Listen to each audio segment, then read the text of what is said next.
ಆಸ್ಪತ್ರೆ ಅರ್ಪಿಸುವ ಆರೋಗ್ಯ ದೀಪ ವಿಶೇಷ ಕಾರ್ಯಕ್ರಮಕ್ಕೆ ಸ್ವಾಗತ. ನಾನು ತಾರವರ್ಕಾಡಿ. ವೀಕ್ಷಕರೇ, ಇವತ್ತಿನ ಕಾರ್ಯಕ್ರಮದಲ್ಲಿ ನಾವು ಬಿಹೇವಿಯರ್ ಅಡಿಕ್ಷನ್, ವರ್ತನೆಯ ವ್ಯಸನ, ಈ ವಿಚಾರದ ಕುರಿತು ಸಾಕಷ್ಟು ಮಾಹಿತಿಯನ್ನು ಪಡೆಯಲಿಕ್ಕಿದ್ದೇವೆ. ಈ ಮಾಹಿತಿಯನ್ನು ಕೊಡೋದಕ್ಕೆ ನಮಗೆ ಫಾದರ್ ಮುಲ್ಲರ್ ಆಸ್ಪತ್ರೆಯ ಮನೋವೈದ್ಯಶಾಸ್ತ್ರ ವಿಭಾಗದ ಸಹಾಯಕ ಪ್ರಾಧ್ಯಾಪಕಿಯಾಗಿರುವಂತಹ ಡಾಕ್ಟರ್ ರಶ್ಮಿ ಅಪ್ಪಾಜಿ ಇದ್ದಾರೆ. ಬನ್ನಿ ಇವರನ್ನ ಕಾರ್ಯಕ್ರಮಕ್ಕೆ ಸ್ವಾಗತಿಸೋಣ. ಡಾಕ್ಟರ್, ಕಾರ್ಯಕ್ರಮಕ್ಕೆ ಸ್ವಾಗತ. ವೀಕ್ಷಕರೇ, ಮನುಷ್ಯ ಅನ್ನೋನು ಸಂಘಜೀವಿ ಅನ್ನೋಂಥ ಮಾತಿದೆ. ಆದರೆ ಈಗ ಮನುಷ್ಯ ಆದವನು ಗ್ಯಾಜೆಟ್ಗಳ ಸಂಖ್ಯೆ ಆಗ್ತಾ ಇದ್ದಾನೆ. ಹಾಗಿದ್ರೆ ಅವನ ವರ್ತನೆ ಅನ್ನೋದು ಯಾಕೆ ಈ ಚಟಕ್ಕೆ ಕಾರಣ ಆಗ್ತದೆ, ಯಾಕೆ ವ್ಯಸನಕ್ಕೆ ಕಾರಣ ಆಗ್ತದೆ, ನಿಜವಾಗಿ ಕೂಡ ಬಿಹೇವಿಯರ್ ಅಡಿಕ್ಷನ್ ಅಂದರೆ ಏನು, ಈ ಎಲ್ಲ ವಿಚಾರವನ್ನು ಇವತ್ತಿನ ಕಾರ್ಯಕ್ರಮದಲ್ಲಿ ತಿಳಿಯೋಣ. ಡಾಕ್ಟರ್, ಮೊದಲಾಗಿ ಬಿಹೇವಿಯರ್ ಅಡಿಕ್ಷನ್ ಅಂದರೆ ಏನು ಅಂತ? ಬಿಹೇವಿಯರ್ ಅಡಿಕ್ಷನ್ ಅಂದರೆ ಏನು ಅಂತ ತಿಳ್ಕೊಳ್ಳೋದಕ್ಕೆ ಮುಂಚೆ ನಾವು ಅಡಿಕ್ಷನ್ ಅಂದರೆ ಏನು ಅಂತ ಒಂದು ಸ್ವಲ್ಪ ನೋಡೋಣ. ಅಡಿಕ್ಷನ್ ಅಂದರೆ ನಮ್ಗೆಲ್ರಿಗೂ ಗೊತ್ತಿರೋದು ಡ್ರಗ್ ಅಡಿಕ್ಟ್ ಅಂತ. ಡ್ರಗ್ ಅಡಿಕ್ಟ್ ಅಂದರೆ ಅದು ಲೀಗಲ್ ಆಗಿ ಸಿಗುವಂಥದ್ದು ಆಲ್ಕೋಹಾಲ್ ಇರ್ಬೋದು, ತಂಬಾಕು ಇರ್ಬೋದು, ಇಲ್ಲೀಗಲ್ ಸಿಗುವಂಥ ಗಾಂಜಾ ಇರ್ಬೋದು, ಬೇರೆ ಅಫೀಮ್ ಇರ್ಬೋದು, ಇನ್ನೂ ಹಲವಾರು ವೆರೈಟಿ ಆದ ಡ್ರಗ್ಸ್ ಇದೆ. ಸೊ ಇದಕ್ಕೆಲ್ಲ ಒಂದು ಅವಲಂಬಿತ ಆಗಿರೋ ವ್ಯಕ್ತಿನ ನಾವು ಡ್ರಗ್ ಅಡಿಕ್ಟ್ ಅಂತ ಹೇಳ್ತೀವಿ. ಅಡಿಕ್ಷನ್ ಅಲ್ಲಿರೋ ಲಕ್ಷಣಗಳೇನಂದ್ರೆ, ಒಂದು ಅದು ಬೇಕು ಅಂತ ಒಂದು ತುಡಿತ ಬರೋದು. ತುಡಿತ ಬಂದ್ಮೇಲೆ ಅದನ್ನ ಪದೇ ಪದೇ ಮಾಡುವಂಥದ್ದು. ಪದೇ ಪದೇ ಮಾಡ್ತಾ ಹೋಗ್ತಾ ಇದ್ದಂಗೆ ಏನಾಗುತ್ತೆ, ಮೊದಲಿಗೆ 1 ಸಿಗರೇಟ್ 2 ಸಿಗರೇಟ್ ಸೇರ್ತಾ ಇದ್ದವರು ಬರ್ತಾ ಬರ್ತಾ 1 ಪ್ಯಾಕ್ 2 ಪ್ಯಾಕ್ ಆಗುತ್ತೆ. ಆಮೇಲಿಂದ ಅದು ಕಮ್ಮಿ ಮಾಡೋಕ್ಕೆ ಪ್ರಯತ್ನ ಮಾಡಿದ್ರು ಕಮ್ಮಿ ಮಾಡಕ್ ಆಗ್ತಿರಲ್ಲ. ಅದಲ್ಲದೆ ಏನಾಗುತ್ತೆ, ದೇಹಕ್ಕಾಗ್ಲಿ ಮನಸ್ಸಿಗಾಗ್ಲಿ ಫೈನಾನ್ಸ್ಗಾಗ್ಲಿ ಎಷ್ಟೊಂದು ಹಾನಿ ಆಗಿರುತ್ತೆ. ಸಿಗರೇಟ್ ಸೇದಿ ಕ್ಯಾನ್ಸರ್ ಬಂದಿದ್ರು ಆಸ್ಪತ್ರೆಯಲ್ಲೂ ಸಿಗರೇಟ್ ಸೇದವ್ರನ್ನ ನೋಡಿದೀವಿ. ಸೊ ಹಾನಿ ಆದ್ರೂ ಅದು ಬಿಡಕ್ಕಾಗದೇ ಇರೋಂಥ ಪರಿಸ್ಥಿತಿಗೆ ಬರ್ತಾರೆ. ಮತ್ತೆ ಇನ್ನೊಂದೇನಾಗುತ್ತೆ, ದೇಹ ಅದಕ್ಕೆ ಅಡ್ಜಸ್ಟ್ ಆಗ್ಬಿಟ್ರೆ, ಉದಾಹರಣೆಗೆ ಆಲ್ಕೋಹಾಲ್ಗೆ ಅಡ್ಜಸ್ಟ್ ಆದಾಗ ಏನಾಗುತ್ತೆ, ಅದನ್ನ ಒಮ್ಮೆಲೆ ಬಿಟ್ಟಾಗ ಏನಾಗುತ್ತೆ, ದೇಹದಲ್ಲಿ ಹಲವಾರು ಲಕ್ಷಣಗಳು ಕಂಡು ಬರುತ್ತೆ. ಒಂದು ಕೈಕಾಲು ನಡ್ಕ ಬರೋದು, ವಾಂತಿ ಬರೋದು, ಊಟ ಸೇರದೆ ಇರೋದು, ಫಿಟ್ಸ್ ತರ ಆಗೋದು, ಕೆಲವು ಸತಿ ತಪ್ಪು ಮಾತಾಡ್ತಾರೆ, ಎಲ್ಲಿದ್ದಾರೆ ಗೊತ್ತಾಗಲ್ಲ, ಯಾರೋ ಬಂದು ನಾನು ಹೊಡೆದು ಬಿಡ್ತಾರೆ ಅಂತ ಅನ್ಸೋದು. ಈ ತರದೆಲ್ಲ ನಾವು ವಿತ್ಡ್ರಾಲ್ ಲಕ್ಷಣಗಳಂತ ಹೇಳ್ತೀವಿ. ಈ ಮದ್ಯ ವ್ಯಸನಿ ಅಥವಾ ಯಾವುದೇ ಒಂದು ಡ್ರಗ್ ವ್ಯಸನಕ್ಕೆ ಒಳಗಾದವ್ರಿಗೆ ಏನಾಗುತ್ತೆ, ಆ ವ್ಯಸನದ ಸಬ್ಸ್ಟೆನ್ಸ್ ಅಥವಾ ಏನ್ ಹೇಳ್ತೀವಿ ಮಾದಕ ವಸ್ತು ಅಂತ ಹೇಳ್ತೀವಿ, ಅದೇ ಪ್ರೈಮ್ ಇಂಪಾರ್ಟೆನ್ಸ್, ಜೀವನದಲ್ಲಿ ಅದೇ ಮುಖ್ಯ. ಅದು ಬಿಟ್ಟು ಬೇರೆ ಎಲ್ಲಾನು ಬ್ಯಾಕ್ ಗ್ರೌಂಡ್ ಹೋಗ್ಬಿಡತ್ತೆ. ಸೊ ಇದು ಡ್ರಗ್ ಅಡಿಕ್ಷನ್ ಅಲ್ದೇನೆ ಏನಾಗುತ್ತೆ, ಕೆಲವು ಸತಿ ಮಾದಕ ವಸ್ತು ಅಂದ್ರೆ ಏನ್ ಮಾಡುತ್ತೆ, ನಮ್ಮಲ್ಲಿ ಕೆಲವು ಬದಲಾವಣೆಗಳನ್ನ ತರತ್ತೆ. ಅದು ಖುಷಿ ಇರ್ಬೋದು, ಒಂದು ರಿಲ್ಯಾಕ್ಸೇಷನ್ ಇರ್ಬೋದು, ಒಂದು ಸಮಾಧಾನ ಅಥವಾ ಬೇರೆ ಬೇರೆ ರೀತಿ ಅನುಭವಗಳನ್ನ ಕೊಡೋದು ಮಾದಕ ವಸ್ತು ಅಂತ ಹೇಳ್ತೀವಿ. ಕೆಲವು ಸತಿ ಏನಾಗುತ್ತೆ, ಮಾದಕ ವಸ್ತು ಅಲ್ಲದೆ ರೆಗ್ಯುಲರ್ ಆಗಿ ನಾವೆಲ್ಲರೂ ಮಾಡುವಂತ ಕೆಲವು ಚಟುವಟಿಕೆಗಳೇನಿರತ್ತೆ, ಫೋನ್ ನೋಡೋದಿರ್ಬೋದು, ಓದೋದಿರ್ಬೋದು, ಕೆಲವು ಸತಿ ಎಕ್ಸಸೈಸ್ ಇರ್ಬೋದು, ಇದು ಎಲ್ಲ ಒಂದು ವ್ಯಸನದ ರೀತಿಯಾಗಿ ಮಾರ್ಪಾಡೋಗುವ ಪರಿಸ್ಥಿತಿ ಇರುತ್ತೆ. ಇದನ್ನೇ ನಾವು ಬಿಹೇವಿಯರ್ ಅಡಿಕ್ಷನ್ ಅಂತ ಹೇಳ್ತೀವಿ. ಓಕೆ, ಇನ್ನು ಇದಕ್ಕೋಸ್ಕರ ಸಾಕಷ್ಟು ಕಾರ್ಯಕ್ರಮಗಳು ಕೂಡ ಬರ್ತಾ ಇದೆ. ಇದು ಯಾರಿಗೆ ಪ್ರಯೋಜನವನ್ನ ನೀಡುತ್ತೆ ಅಂತ ನಿಜವಾಗಿ ಕೂಡ? ಸೊ ಯಾರಿಗೆ ಪ್ರಯೋಜನ ಆಗತ್ತೆ ಅಂತ ಹೇಳುವಕ್ಕೆ ಮುಂಚೆ ನಾನೊಂದು ವೀಕ್ಷಕರಲ್ಲಿ 1-2-3 ಪ್ರಶ್ನೆನ ಕೇಳ್ತೀನಿ. ಸೊ ನಿಮ್ಮೆಲ್ಲರ ಹತ್ರ ಫೋನ್ ಇದೆ, ಫೋನಲ್ಲಿ ನಿಮ್ಮ ಹತ್ರ ಸೋಷಿಯಲ್ ಮೀಡಿಯಾ ಇದ್ದೇ ಇರತ್ತಲ್ಲ. ಸೋಷಿಯಲ್ ಮೀಡಿಯಾ ಮತ್ತು OTT ಪ್ಲಾಟ್ಫಾರ್ಮ್ಸ್, ನೆಟ್ಫ್ಲಿಕ್ಸ್ ಇರ್ಬೋದು, ಹಾಟ್ಸ್ಟಾರ್ ಇರ್ಬೋದು, ಮತ್ತು ಸೋನಿ ಲೈವ್, ಬೇಕಾದಷ್ಟು OTT ಪ್ಲಾಟ್ಫಾರ್ಮ್ಸ್ ಇರುತ್ತೆ. ಇದನ್ನ 10 ನಿಮಿಷ ನೋಡೋಕ್ಕೆ ಅಂತ ಹೋಗ್ತಾ ಹೋಗ್ತಾ ನಿಮಗೆ ಗೊತ್ತಾಗೋ ಅಷ್ಟರಲ್ಲಿ ಸೀರೀಸ್ ನೋಡ್ತಾ ಇರ್ತೀರ, ನಮ್ಗೆ ಇಷ್ಟವಾದ ಸೀರೀಸ್ ನೋಡ್ತೀರಾ. 1 ಎಪಿಸೋಡ್ ನೋಡೋಣ ಅಂತ ಹೋಗಿ 2ನೇದೋಗಿ 3ನೇದೋಗಿ ಗೊತ್ತಾಗೋ ಅಷ್ಟರಲ್ಲಿ ಮಧ್ಯರಾತ್ರಿ ಆಗಿರುವಂತ ಪರಿಸ್ಥಿತಿ ಬಂದಿದ್ಯಾ? 1 ಸತಿ 2 ಸತಿ ಆದ್ರೆ ಪರವಾಗಿಲ್ಲ, ಪದೇ ಪದೇ ಈ ರೀತಿ ಆಗಿದ್ಯಾ? ಇದೊಂದು ಪ್ರಶ್ನೆ. 2ನೇದು, ನಿಮ್ಮಲ್ಲಿ ಗೇಮಿಂಗ್ ಆ್ಯಪ್ ಇದೆಯಾ? ಗೇಮಿಂಗ್ ಆ್ಯಪಲ್ಲಿ ಲೆವೆಲ್, ಇವತ್ತು 2 ಲೆವೆಲ್ ಆಡ್ತೀನಿ ಅನ್ಕೊಂಡೋಗಿ 3ನೇ ಲೆವೆಲ್ 10ನೇ ಲೆವೆಲು ಕಂಟಿನ್ಯೂಸ್ ಆಗಿ ಆಡ್ತಾನೇ ಇದ್ದದ್ದು ಪರಿಸ್ಥಿತಿ ಇದೆಯಾ? ಮತ್ತೆ ನಿಮ್ಮ ಫೋನ್ಗಳಲ್ಲಿ ಎಲ್ಲದರಲ್ಲೂ ಅನ್ಲಾಕ್ ಪ್ಯಾಟರ್ನ್ ಇರುತ್ತೆ, ಲಾಕ್ ಅಂತ ಇಟ್ಕೊಂಡಿರ್ತೀವಿ. ಪ್ಯಾಟರ್ನ್ ಇರ್ಬೋದು, ನಂಬರ್ ಲಾಕ್ ಇರ್ಬೋದು. ಕಳೆದ ಅರ್ಧ ಗಂಟೆಯಲ್ಲಿ ನಿಮ್ಮ ಫೋನನ್ನು ನೀವು ಎಷ್ಟು ಸತಿ ಅನ್ಲಾಕ್ ಮಾಡಿದ್ದೀರಾ ಲೆಕ್ಕ ಹಾಕ್ಬೋದಾ? ಸೊ ಅದೇ ಲೆಕ್ಕನ ನೀವು ಇಡೀ ದಿವಸಕ್ಕೆ ತಗೊಂಡ್ರೆ ಲೆಕ್ಕ ಇಲ್ದಷ್ಟು ಸತಿ ಆಗ್ಬಿಡತ್ತೆ. ಸೊ ನಾವು ಫೋನ್ಗಳನ್ನ ಇಷ್ಟೊಂದು ಸತಿ ಯಾಕೆ ಅನ್ಲಾಕ್ ಮಾಡಬೇಕು? ನಿಜವಾಗ್ಲೂ ಅವಶ್ಯಕತೆ ಇದೆಯಾ? ಬಳಕೆ ಆಗಿದೆಯಾ, ದುರ್ಬಳಕೆ ಆಗಿದೆಯಾ, ಚಟಕ್ಕೆ ಹೋಗಿದ್ಯಾ? ಇದನ್ನೆಲ್ಲ ತಿಳ್ಕೊಳ್ಳೋದಕ್ಕೆ ಇವತ್ತಿನ ಕಾರ್ಯಕ್ರಮ ಇದೆ. ಮತ್ತೆ ಇದಲ್ದೇನೆ ಬರೀ ಫೋನ್ ಅಡಿಕ್ಷನ್ ಅಂತಲ್ಲ, ಇದಲ್ದೇನೆ ಹಲವಾರು ರೀತಿಯಾದ ಬಿಹೇವಿಯರ್ ಅಡಿಕ್ಷನ್ ಇರುತ್ತೆ. ಇದ್ರ ಬಗ್ಗೆನೂ ನಾವು ಚರ್ಚೆ ಮಾಡ್ತಿದೀವಿ. ಇದರಲ್ಲಿ ಯಾವುದೋ ಒಂದು ಪಾಯಿಂಟ್ ನಿಮ್ಗೆ ಆಲ್ರೆಡಿ ಗೊತ್ತಿರ್ಬೋದು, ಅದನ್ನ ಹೇಗೆ ಅಳವಡಿಸ್ಕೊಳ್ಬೇಕು ಅನ್ನೋದ್ರ ಬಗ್ಗೆ ಇದ್ರಲ್ಲಿ ಚರ್ಚೆ ಇರುತ್ತೆ. ಯಾರಿಗೆ ಪ್ರಯೋಜನ ಆಗಿರುತ್ತೆ ಅಂದ್ರೆ, ಫೋನ್ ಇರೋಂತ ಎಲ್ಲರೂ ನೋಡಿದ್ರೆ ಉಪಯೋಗ ಆಗತ್ತೆ ಅಂತ ಅನ್ಸುತ್ತೆ. ಓಕೆ, ಹಾಗಿದ್ರೆ ಇವಾಗ ಇದರಲ್ಲಿ ಟೈಪ್ಸ್ ಆ ಥರ ಏನಾದರೂ ಇದೆಯಾ, ಹೇಗೆ? ಸುಮಾರು ವೆರೈಟೀಸ್ ಇದೆ, ಹಲವಾರು ವೆರೈಟಿ ಇದೆ. ಫೋನ್ ಅಡಿಕ್ಷನ್ ಅಂತ ಹೇಳ್ತೀವಿ, ಬೇರೆ ಎಕ್ಸಸೈಸ್ ಅಡಿಕ್ಷನ್ ಅಂತ ಬರುತ್ತೆ, ಫುಡ್ ಅಡಿಕ್ಷನ್ ಅಂತ ಬರುತ್ತೆ. ಅದನ್ನೆಲ್ಲ ನಾವು ಇವತ್ತು ಚರ್ಚೆ ಮಾಡಕ್ ಹೋಗೋದು ಬೇಡ.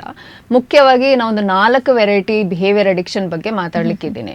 ಒಂದು ಸೋಷಿಯಲ್ ಮೀಡಿಯಾ ಅಡಿಕ್ಷನ್, ಇನ್ನೊಂದು ಗೇಮಿಂಗ್ ಅಡಿಕ್ಷನ್, ಇನ್ನೊಂದು ಗ್ಯಾಂಬ್ಲಿಂಗ್ ಅಂತ ಏನು ಹೇಳ್ತೀವಿ ಅದು, ಮತ್ತೊಂದು ಫೋನ್ ಅಡಿಕ್ಷನ್ ಅಥವಾ smart phone addiction. Okay. Social media addiction ಯಾಕೆ ಅಡಿಕ್ಷನ್ ಆಗುತ್ತೆ ಅಂದರೆ, ಒಂದು ಹೊಸತನ ಇರ್ತದೆ, ವೈರಲ್ ಆಗಿದೆ, ನಾನು ನೋಡದೆ ಹೋದ್ರೆ ಇದು ನಾನು ಹಿಂದೆ ಬಿದ್ದು ಬಿಡ್ತೀನಿ, ಗ್ರೂಪಲ್ಲಿ ಸೇರಕ್ಕಾಗಲ್ಲ ಅನ್ನೋ ಒಂದು ಫೀಲಿಂಗ್ ಇರುತ್ತೆ. ಫೋಮೋ ಅಂತ ಹೇಳ್ತೀವಲ್ಲ, ಫಿಯರ್ ಆಫ್ ಮಿಸ್ಸಿಂಗ್ ಔಟ್, ಎಲ್ಲ ಗುಂಪಲ್ಲಿ ನಾನು ಇರಬೇಕು ಅನ್ನೋಂಥದ್ದು. ಇನ್ನೊಂದು ಸ್ಕ್ರಾಲಿಂಗ್ ನಡೀತಾನೆ ಇರುತ್ತೆ, ಎಷ್ಟೊತ್ತು ಹೋಗುತ್ತೆ ಗೊತ್ತಾಗೋದಿಲ್ಲ, ಅದಲ್ಲಿ ರೀಲ್ಸ್ ಆದ್ಮೇಲೆ ರೀಲ್ಸ್ ಆಗುತ್ತೆ. ಈಗ ಒಂದು ಹೊಸ ವೆರೈಟಿನೂ ಬಂದಿದೆ ಅಂತೆ, ಅದು ಇಂಡಿಯಾದಲ್ಲಿ ಬಂದಿದೆ ಇಲ್ವೋ ಗೊತ್ತಿಲ್ಲ. ಕಣ್ಣು ಮೂವ್ಮೆಂಟ್ ಪ್ರಕಾರನೇ ಸ್ಕ್ರಾಲಿಂಗ್ ಆಗುತ್ತೆ, ನೀವು ಕೈಯೂ ಉಪಯೋಗಿಸೋದು ಬೇಕಿಲ್ಲ, ಕಣ್ಣು ಹಿಂಗೆ ಮೂವ್ ಮಾಡಿದ್ರೇ ಅದು ಸ್ಕ್ರಾಲ್ ಆಗ್ತಾ ಇರುತ್ತೆ. ಮತ್ತಿನ್ನೊಂದು ಸೋಷಿಯಲ್ ಮೀಡಿಯಾದಲ್ಲಿ ಏನಾಗುತ್ತೆ, ಕಂಟೆಂಟ್ನ ಸ್ವಲ್ಪ ಮಾರ್ಕೆಟಿಂಗ್ ಮಾಡ್ತಾರೆ. ಕಂಟೆಂಟ್ ಕ್ರಿಯೇಟರ್ಸ್ಗೆ ಅದು ಒಳ್ಳೇದು, ಬಟ್ ನಮ್ಗೆ ಅದೆಷ್ಟು ಒಳ್ಳೇದು ಅದು ನಮ್ಗೆ ಗೊತ್ತಾಗೋದಿಲ್ಲ. ಇನ್ನೊಂದು ಪೋಸ್ಟ್ಗಳು ನಡೀತಾನೆ ಇರುತ್ತೆ, ಪೋಸ್ಟ್ ಹಾಕುವಾಗ ಅವ್ರ ಲೈಫಲ್ಲಿ ಏನೋ ಒಂದು ಈವೆಂಟ್ ನಡೆದಿರತ್ತಾ, ವೆಕೇಶನ್ ಹೋಗ್ತಾರ, ಇನ್ನೊಂದು ಹಾಕ್ತಾನೆ ಇರ್ತಾರೆ. ಅದರಲ್ಲಿ ಏನಾಗುತ್ತೆ, ತುಂಬ ಅದನ್ನ ಕಮೆಂಟ್ ಮಾಡೋದು, ಲೈಕ್ ಮಾಡೋದು, ಇದ್ರ ಮೇಲೇನೆ ಡಿಪೆಂಡ್ ಆಗ್ಬಿಡತ್ತೆ. ಮನುಷ್ಯನವನು ಸ್ವಲ್ಪ ಸಂಘಜೀವನೆ, ನೀವು ಆಗ್ಲೇ ಹೇಳ್ದಂಗೆ. ಬಟ್ ನಮ್ಮ ಹತ್ರದ ಸರ್ಕಲ್ ಅವರು ನಮ್ಮ ಬಗ್ಗೆ ಏನ್ ಅನ್ಕೊಳ್ತಾರೆ, ನಮ್ಮನ್ನ ಇಷ್ಟಪಡ್ತಾ ಇದಾರ, ನಮ್ಮ ಬಗ್ಗೆ ಅಭಿಪ್ರಾಯ ಏನಿದೆ, ಇದು ತಿಳ್ಕೊಳ್ಳೋದು ಓಕೆ. ಬಟ್ ಈ ಸೋಷಿಯಲ್ ಮೀಡಿಯಾದಲ್ಲಿ ಏನಾಗುತ್ತೆ, ನಮ್ಮ ಹತ್ರದ ಸರ್ಕಲ್ ಅಲ್ಲದೆ ಅದು 500 ಜನ ಆಗಿರ್ಬೋದು, 1000 ಜನ ಆಗಿರ್ಬೋದು, ಅವರೆಲ್ಲರೂ ಏನ್ ಅನ್ಕೊಳ್ತಾ ಇದ್ದಾರೆ ಅಂತ ಹೋಗ್ತಾ ಹೋದ್ರೆ ಅದು ತುಂಬಾನೇ ಕಷ್ಟ ಆಗ್ತಾ ಹೋಗುತ್ತೆ. ಇದರಿಂದಾಗಿ ಸೋಷಿಯಲ್ ಮೀಡಿಯಾ ಒಂದು ರೀತಿಯಾದ ಅಡಿಕ್ಷನ್ ಆಗುವಂತ ಒಂದು ಪಾಸಿಬಿಲಿಟಿ ಇರುತ್ತೆ. ಮತ್ತೊಂದಿಂದ ಆಗತ್ತೆ, ಪೋಸ್ಟಲ್ಲಿ ನೋಡಿದಾಗ ಕಂಪ್ಯಾರಿಸನ್ ಬರ್ತದೆ, ಅವ್ರ ಲೈಫ್ ಹಾಗೆ ನಮ್ಮ ಲೈಫ್ ಇದೆಯಾ, ನಮ್ಮ ಲೈಫ್ ಯಾಕೆ ಹಿಂಗಿದೆ, ಮತ್ತೆ ಅವ್ರು ಲೈಕ್ ಮಾಡಿದ್ರಷ್ಟೇ ನಾನು ಸೆಲ್ಫ್ ವರ್ತ್, ಇಲ್ಲ ಅಂದರೆ ನನಗೆ ಯಾವುದು ವರ್ತ್ ಇಲ್ಲ ಅನ್ನೋದು ಫೀಲಿಂಗ್ ಬರ್ತದೆ. ಮತ್ತಿನ್ನೊಂದು ಗೇಮಿಂಗ್ ಅಂದರೆ, ಮುಂಚೆ ಎಲ್ಲ ನಾವು ಫೋನ್ ಸ್ಟಾರ್ಟಿಂಗಲ್ಲಿ ಬಂದಾಗ ನಮಗೆ ಹಾವುದು ಒಂದು ಆಟ ಇರ್ತಿತ್ತು, ಇಲ್ಲ ಅಂದರೆ ಬ್ರಿಕ್ ಆಟ ಅಂತ ಇರ್ತಿತ್ತು, ಒಂದು ವಿಡಿಯೋ ಗೇಮ್ಗೆ ಅಂತಲೇ ಒಂದು ಎಕ್ವಿಪ್ಮೆಂಟ್ ಇರ್ತಿತ್ತು. ಈಗ ಹೊಸ ರೀತಿಯಾದ ವಿಡಿಯೋ ಗೇಮಿಂಗ್ ಬಂದಿದೆ, ಅದರಲ್ಲಿ ಮಲ್ಟಿಪ್ಲೇಯರ್ ಗೇಮ್ ಅಂತ ಹೇಳ್ತೀವಿ. ಮಲ್ಟಿಪ್ಲೇಯರ್ ಗೇಮ್ ಅಂದರೆ ಲೈವ್ ಆಗಿ ಎಷ್ಟೊಂದು ಜನತೆ ಇಂಟರಾಕ್ಟ್ ಮಾಡ್ಕೊಂಡು ಆಡುವಂಥದ್ದು. ಅದರಲ್ಲಿ ಒಂದು ಅವತಾರ್ ಅಂತಾನು ಕ್ರಿಯೇಟ್ ಮಾಡ್ಕೊಂಡಿರ್ತಾರೆ ಈ ಗೇಮಿಂಗ್ ಅಲ್ಲಿ. ಏನಾಗುತ್ತೆ, ಅವರ ರಿಯಲ್ ಪರ್ಸನಾಲಿಟಿಗೂ ಈ ಅವತಾರೇ ಜಾಸ್ತಿ ಇಂಪಾರ್ಟೆಂಟ್ ಅನ್ನುವಾಗ ಆಗೋಗುತ್ತೆ, ಅದರಲ್ಲೇ ಮುಳುಗೋಗೋ ರಿಸ್ಕ್ ಇರ್ತದೆ. ಮತ್ತೆ ಇನ್ನೊಂದು ಗೇಮಿಂಗ್ ಅಲ್ಲಿ ತುಂಬಾನೇ ರಿವಾರ್ಡ್ಸ್ ನಡೀತಾ ಇರುತ್ತೆ, ಅದು ಒಂದು ಅಡಿಕ್ಷನ್ಗೆ ಆಗುವಂತ ಒಂದು ರಿಸ್ಕ್. ಇದಕ್ಕಿಂತ ತುಂಬಾ ಮುಖ್ಯವಾದದಂದ್ರೆ ಗ್ಯಾಮ್ಲಿಂಗ್ ಅಂತ. ಈಗೆಲ್ಲ ಆನ್ಲೈನ್ ಗ್ಯಾಮ್ಲಿಂಗ್ ಆ್ಯಪ್ಗಳು ತುಂಬಾನೇ ಬಂದ್ಬಿಟ್ಟಿದೆ. ಅದು ಸಿಂಪಲ್ ಆಗಿರುವಂಥದ್ದು ಆಟಗಳಿರ್ಬೋದು, ರಮ್ಮಿ, ಲೂಡೋ, ಬೇರೆ ಬೇರೆ ಆಟಗಳಿಗೆ. ಅದರಲ್ಲಿ ತುಂಬಾ ಸ್ಟಾರ್ಟಿಂಗ್ ಅಲ್ಲಿ ಅವರೇ ಒಂದು ಆಮಿಷ ಇಡ್ತಾರೆ, ಫಸ್ಟ್ ಹಣ ಹಾಕ್ಬಿಡ್ತಾರೆ, ಆಮೇಲಿಂದ ನೀವು ಆಡ್ತಾ ಹೋಗಿ ಅಂತ. ಹಣ ಗಳಿಸ್ಕೊಳ್ಕಿಂತ ಕಳ್ಕೊಳ್ಳೋದೇ ಹೆಚ್ಚಾಗತ್ತೆ ಇದರಲ್ಲಿ. ಮತ್ತಿನ್ನೊಂದೇನಂದ್ರೆ, ಮುಂಚೆನೂ ಜೂಜ್ ಇದ್ದೇ ಇತ್ತು, ಇಲ್ಲ ಅಂತಿಲ್ಲ, ಕಾಲಗಳಿಂದನೂ ಜೂಜಾಟ ಅನ್ನೋದಿದೆ. ಅವಾಗಾದ್ರೆ ಒಂದು ಜಾಗಕ್ಕೆ ಹೋಗಿ ಅಂತ ಆಡ್ತಿದ್ರು, ಈಗ ಹಾಗಲ್ಲ, ಕಿಸೆಯಲ್ಲೇ ಇರುತ್ತೆ, ಯಾವಾಗ ಬೇಕಾದ್ರೂ ಆಡ್ಬೋದು. ಮತ್ತಿನ್ನೊಂದೇನಂದ್ರೆ ಸ್ಮಾರ್ಟ್ ಫೋನ್ ಅಡಿಕ್ಷನ್. ಇದೆಲ್ರಿಗೂ ಗೊತ್ತಿರೋಂಥದ್ದು. ಇದನ್ನ ನಾವು ಆಲ್ ಇನ್ ಒನ್ ಅಡಿಕ್ಷನ್ ಅಥವಾ ಸೂಪರ್ ಅಡಿಕ್ಷನ್ ಅಂತಾನು ಹೇಳ್ಬೋದು. ಯಾಕಂದ್ರೆ ಈಗ ಹೇಳಿದ ಎಲ್ಲಾ ಅಡಿಕ್ಷನ್ಗಳು ಇದೊಂದ್ರಿಂದಾನೇ ಆಗ್ಬಹುದು, ಯಾಕಂದ್ರೆ ಯಾವಾಗ್ಲೂ ಇರ್ತದೆ. ಮತ್ತೆ ಆರಾಮಾಗಿ ಇಂಟರ್ನೆಟ್ ಸ್ಪೀಡು ತುಂಬಾನೇ ಇರುತ್ತೆ, ಆರಾಮಾಗಿ ಅದ್ರೊಳಗೆ ಕಳೆದೋದ್ರೆ ಯಾವಾಗಿಂದ ಈಚೆ ಬರ್ತೀವಿ ಅನ್ನೋದು ಗೊತ್ತಾಗಲ್ಲ. ಮುಂಚೆ ಹೇಳಿದ ಡ್ರಗ್ ಅಡಿಕ್ಷನ್ ಅಲ್ಲಿ ಏನಾಗತ್ತೆ ಅಂದ್ರೆ, ಒಬ್ಬ ವ್ಯಕ್ತಿ ಈಗ ಡ್ರಿಂಕ್ಸ್ ಫಸ್ಟ್ ಟೈಮ್ ಮಾಡ್ತಾ ಇದ್ದಾನೆ, ಬೀರ್ ತಗೊಂಡಿದ್ದಾನೆ ಅಥವಾ ವೈನ್ ತಗೊಂಡಿದ್ದಾನೆ ಅಂದ್ರೆ, ಇವತ್ತು ನಾಳೆ ಅಂದ್ರೆ ಇನ್ ಸ್ವಲ್ಪ ದಿವಸದಲ್ಲೇ ದಿನ ಕುಡಿಯುವಂತ ಲೆವೆಲ್ಗೆ ಹೋಗೋದಿಲ್ಲ, ಸುಮಾರು ವರ್ಷಗಳು ಬೇಕಾಗತ್ತೆ. ಅದೇ ಸ್ಮಾರ್ಟ್ ಫೋನ್ ಅಡಿಕ್ಷನ್ ಅಥವಾ ಈ ಬಿಹೇವಿಯರಲ್ ಅಡಿಕ್ಷನ್ ಅಲ್ಲಿ ಸ್ಟಾರ್ಟ್ ಮಾಡಿದ್ರಿಂದ ಮಿನಿಟ್ಸ್ ಹೋಗಿ ಗಂಟೆಗಳು ಹೋಗಿ ಅದೊಂದು ಅಡಿಕ್ಷನ್ ಲೆವೆಲ್ ರೀಚ್ ಆಗಕ್ಕೆ ತುಂಬಾ ಟೈಮ್ ತಗೊಳ್ಳೋದಿಲ್ಲ. ಸೊ ಇದು ಹಲವಾರು ರೀತಿಯಾದ ಬಿಹೇವಿಯರಲ್ ಅಡಿಕ್ಷನ್ಗಳಿವೆ. ಓಕೆ, ಇನ್ನು ಈ ಅಡಿಕ್ಷನ್ ಅನ್ನೋದೊಂದು ಕಾಯಿಲೆವಾ ನಿಜವಾಗ್ಲೂ, ಅಲ್ಲ ಏನಾದ್ರೂ ಲೇಬಲ್ ಅಂಟಿಸಿರೋದಾ ಹೇಗೆ ಅಂತ? ಓಕೆ, ಸುಮಾರು ಜನಕ್ಕೆ ಅನ್ಸುತ್ತೆ ನಾವು ಸುಮ್ಮನೆ ಫೋನ್ ಉಪಯೋಗಿಸಿದ್ರು ಅದಕ್ಕೊಂದು ಅಡಿಕ್ಷನ್ ಅಂತ ಹಾಕ್ಬಿಡ್ತಾರಲ್ಲ, ಸುಮ್ಮನೆ ಬಿಡಲ್ವಲ್ಲ ಅಂತ. ಹಾಗೇನಿಲ್ಲ. ಇಷ್ಟು ಬಿಹೇವಿಯರ್ ಅಡಿಕ್ಷನ್ಗಳು ಯಾವ್ದಾವ್ದು ಡಿಸ್ಕಸ್ ಮಾಡಿದ್ವಿ, ಇದರಲ್ಲಿ 2 ಬಿಹೇವಿಯರ್ ಅಡಿಕ್ಷನ್ ಡಿಸಾರ್ಡರ್ ಲೆವೆಲ್ಗೆನೆ ಅದು ರಿಸರ್ಚ್ ಎಲ್ಲ ಅದನ್ನ ಸಾಬೀತುಪಡಿಸ್ತಾ ಇದೆ. ಉದಾಹರಣೆಗೆ ಗೇಮಿಂಗ್ ಅಡಿಕ್ಷನ್ ಮತ್ತೆ ಗ್ಯಾಮ್ಲಿಂಗ್ ಅಡಿಕ್ಷನ್ ಅಂತ ಏನ್ ಹೇಳ್ತೀವಿ, ಮಾದಕ ವಸ್ತು ಮೆದುಳಲ್ಲಿ ಯಾವ ಬದಲಾವಣೆಗಳನ್ನ ತರ್ತದೆ, ಈ 2 ಅಡಿಕ್ಷನ್ಗಳು ಅದೇ ರೀತಿ ಬದಲಾವಣೆಗಳನ್ನ ತರತ್ತೆ ಅಂತ ಹೇಳಲಾಗ್ತಿದೆ. ಒಂದು ಕಂಟ್ರೋಲ್ ತಪ್ಪಿ ಹೋಗೋದು, ಕ್ರೇವಿಂಗ್ ಆಗೋದು, ನೆಗೆಟಿವ್ ಕಾನ್ಸಿಕ್ವೆನ್ಸಸ್ ಆದ್ರೂ ಅದು ಬಿಡದೇನೆ ಮಾಡುವಂಥದ್ದು. ಏನೋ ಒಂದ್ ದಿವಸ ಗ್ಯಾಮ್ಲಿಂಗ್ ಆಡಿ ಗೇಮಿಂಗ್ ಆಡಿದ್ರೆ ಅದನ್ನ ಅಡಿಕ್ಷನ್ ಅಂತ ಹೇಳೋಲ್ಲ. ಒಂದು ತಿಂಗಳಾನ್ಗಟ್ಲೆ, ಒಂದು 6 ತಿಂಗಳು, 1 ವರ್ಷ ಎಲ್ಲ ಇದು ನಡೀತಾನೆ ಇದೆ, ಕಂಟ್ರೋಲ್ ತಪ್ಪಿ ಹೋಗ್ತಾ ಇದೆ ಅಂದ, ಅವಾಗ ನಾವು ಅದನ್ನ ಡಿಸಾರ್ಡರ್ ಅಂತ ಹೇಳ್ತೀವಿ. ಮುಂಚೆ ಎಲ್ಲ ಇದನ್ನ ನಾವು ಪ್ಯಾಥಾಲಜಿಕಲ್ ಗ್ಯಾಮ್ಲಿಂಗ್ ಅಂತ ಹೇಳ್ತಾ ಇದ್ವಿ, ಈಗ ಗೇಮಿಂಗ್ ಡಿಸಾರ್ಡರ್, ಗ್ಯಾಮ್ಲಿಂಗ್ ಡಿಸಾರ್ಡರ್ ಅಂತಾನು ಹೇಳ್ತೀವಿ. ಇದು ICD ಅಂತ ಹೇಳ್ತೀವಿ. WHO ಅವರು ಕ್ಲಾಸಿಫಿಕೇಶನ್ ಮಾಡಿದ್ದಾರೆ ಡಿಸಾರ್ಡರ್ಸ್, ಅದರಲ್ಲಿ ಇದು ಇನ್ಕ್ಲೂಡ್ ಆಗಿದೆ. ಅದರರ್ಥ ಬೇರೆದೆಲ್ಲ ಡಿಸಾರ್ಡರ್ ಅಲ್ಲ ಅಂತಲ್ಲ, ಬೇರೆದು ಬೇರೆ ಬಿಹೇವಿಯರ್ಗಳು ಏನಾದರೂ ಅದು ಉಪಯೋಗ ತುಂಬಾನೇ ಜಾಸ್ತಿ ಆಗ್ತಿದೆ, ಪ್ರಾಬ್ಲಮ್ ಆಗ್ತಿದೆ ಅಂದ್ರೆ ಅವಾಗ್ಲೂ ಅದಕ್ಕೆ ಟ್ರೀಟ್ಮೆಂಟ್ ಅಥವಾ ಇಂಟರ್ವೆನ್ಷನ್ ಬೇಕಾಗತ್ತೆ. ಓಕೆ, ಈಗ ಮದ್ಯಪಾನ ಇರ್ಬೋದು ಇಲ್ಲ ಧೂಮಪಾನ, ಏನೇ ಚಟಗಳು ದುಶ್ಚಟಗಳು ಇರ್ಬೋದು, ಅದರಲ್ಲಿ ಏನೋ ಒಂದು ಅಂಶ ಇರುತ್ತೆ ನಮ್ಗೆ ನಾವು ಅದರ ಒಳಗ ಆಗ್ಲಿಕ್ಕೆ. ಆದ್ರೆ ಈ ಮೊಬೈಲ್ ಇರ್ಬೋದು, ಇದ್ರಲ್ಲಿ ಯಾವ ಅಂಶ ಕೂಡ ನಮ್ಗೆ ಇನ್ನರ್ ಆಗಿ ಒಳಗಡೆ ಏನು ಹೋಗಲ್ಲ, ಆದ್ರೂ ಕೂಡ ಯಾಕೆ ಅಡಿಕ್ಷನ್ ಆಗತ್ತೆ ಅದನ್ನ ಅರ್ಥ ಮಾಡು. ಅದೇ ನೀವು ಹೇಳಿದ್ದು ತುಂಬಾ ಒಳ್ಳೆ ಪಾಯಿಂಟ್. ಯಾಕಂದ್ರೆ ಮಾದಕ ವಸ್ತುಲಿ ಬ್ರೈನ್ ಆಲ್ಟ್ರಿಂಗ್ ಪ್ರಾಪರ್ಟಿ ಇರುವಂತ ಒಂದು ಕೆಮಿಕಲ್ ಇರುತ್ತೆ. ಅದು ಮದ್ಯಪಾನ ಇರ್ಬೋದು, ಸಿಗರೇಟ್ ಅಲ್ಲಿ ನಿಕೋಟಿನ್ ಇರ್ಬೋದು, ಗಾಂಜಾದಲ್ಲಿ ಅದು ಕ್ಯಾನಬಿನಾಯ್ಡ್ ಅಂಶ ಅಂತ ಏನ್ ಹೇಳ್ತೀವಿ ಅದಿರುತ್ತೆ. ಈ ಬಿಹೇವಿಯರ್ ಅಲ್ಲಿ ಹೊರಗಡೆ ಏನು ಇರಲ್ಲ, ಬಟ್ ಯಾರು ವಲ್ನರಬಲ್ ಪಾಪ್ಯುಲೇಷನ್ ಇರ್ತಾರೆ, ಈಗ ಸ್ಮಾರ್ಟ್ ಫೋನ್ ಎಲ್ಲರೂ ಉಪಯೋಗಿಸ್ತಾರೆ, ಎಲ್ಲರೂ ಅಡಿಕ್ಟ್ ಆಗೋದಿಲ್ಲ.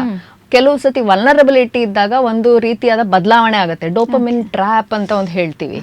ಅದರಲ್ಲಿ ಬದಲಾವಣೆ ಆದಾಗ ಅದು ಪದೇ ಪದೇ ಮಾಡಬೇಕು ಅನ್ನೋಂಥದ್ದು ಒಂದು ಅಭ್ಯಾಸ ಬಲ ಆಗ್ಬಿಡತ್ತೆ. ಈಗ ಕಾಡ್ದಾರಿಯಲ್ಲಿ ನಡೀತಾ ಇದ್ರೆ ಒಂದು ದಾರಿ ಆಗ್ತದಲ್ಲ, ಹಾಗೆ ಇದು ಒಂದು ಪಾತ್ ಆಗಿ ಅದು ಹ್ಯಾಬಿಟ್ ಆಗುವಂತ ರಿಸ್ಕ್ ಇರುತ್ತೆ.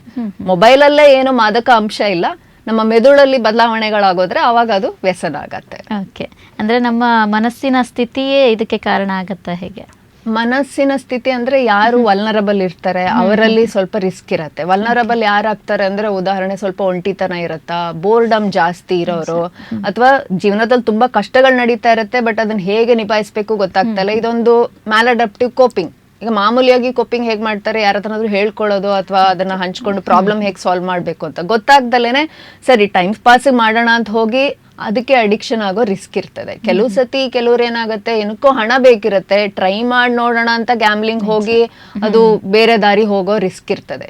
ಸೊ ಎರಡು ಆಡ್ ಆಗತ್ತೆ. ಅವೈಲಬಿಲಿಟಿ ಎಲ್ಲ ಕಡೆ ಇದೆ. ಈಗ ಆಲ್ಕೋಹಾಲ್ ಆದ್ರೆ ಒಂದು ಅಂಗಡಿಲಿ ಇರುತ್ತೆ, ಫೋನ್ ಆದ್ರೆ ಎಲ್ಲ ಕಡೆ ಸಿಗುತ್ತೆ. ಹಾಗಾಗಿ ಅವೈಲಬಿಲಿಟಿ ಎಲ್ಲ ಕಡೆ ಇರೋದ್ರಿಂದ ಯಾರು ವಲ್ನರಬಲ್ ಇರುತ್ತೆ, ರಿಸ್ಕಿ ಇರ್ತಾರೆ, ಅವರಲ್ಲಿ ಇದು ಅಡಿಕ್ಷನ್ ಆಗೋ ರಿಸ್ಕ್ ಇರುತ್ತೆ. ಎರಡು ಮ್ಯಾಚ್ ಆಗಿ ಆಗುವಂಥದ್ದು ಇದು. ಹಾಗಿದ್ರೆ ಇದು ಎಷ್ಟು ಕಾಮನ್ ಆಗಿರುತ್ತೆ ಅಂತ?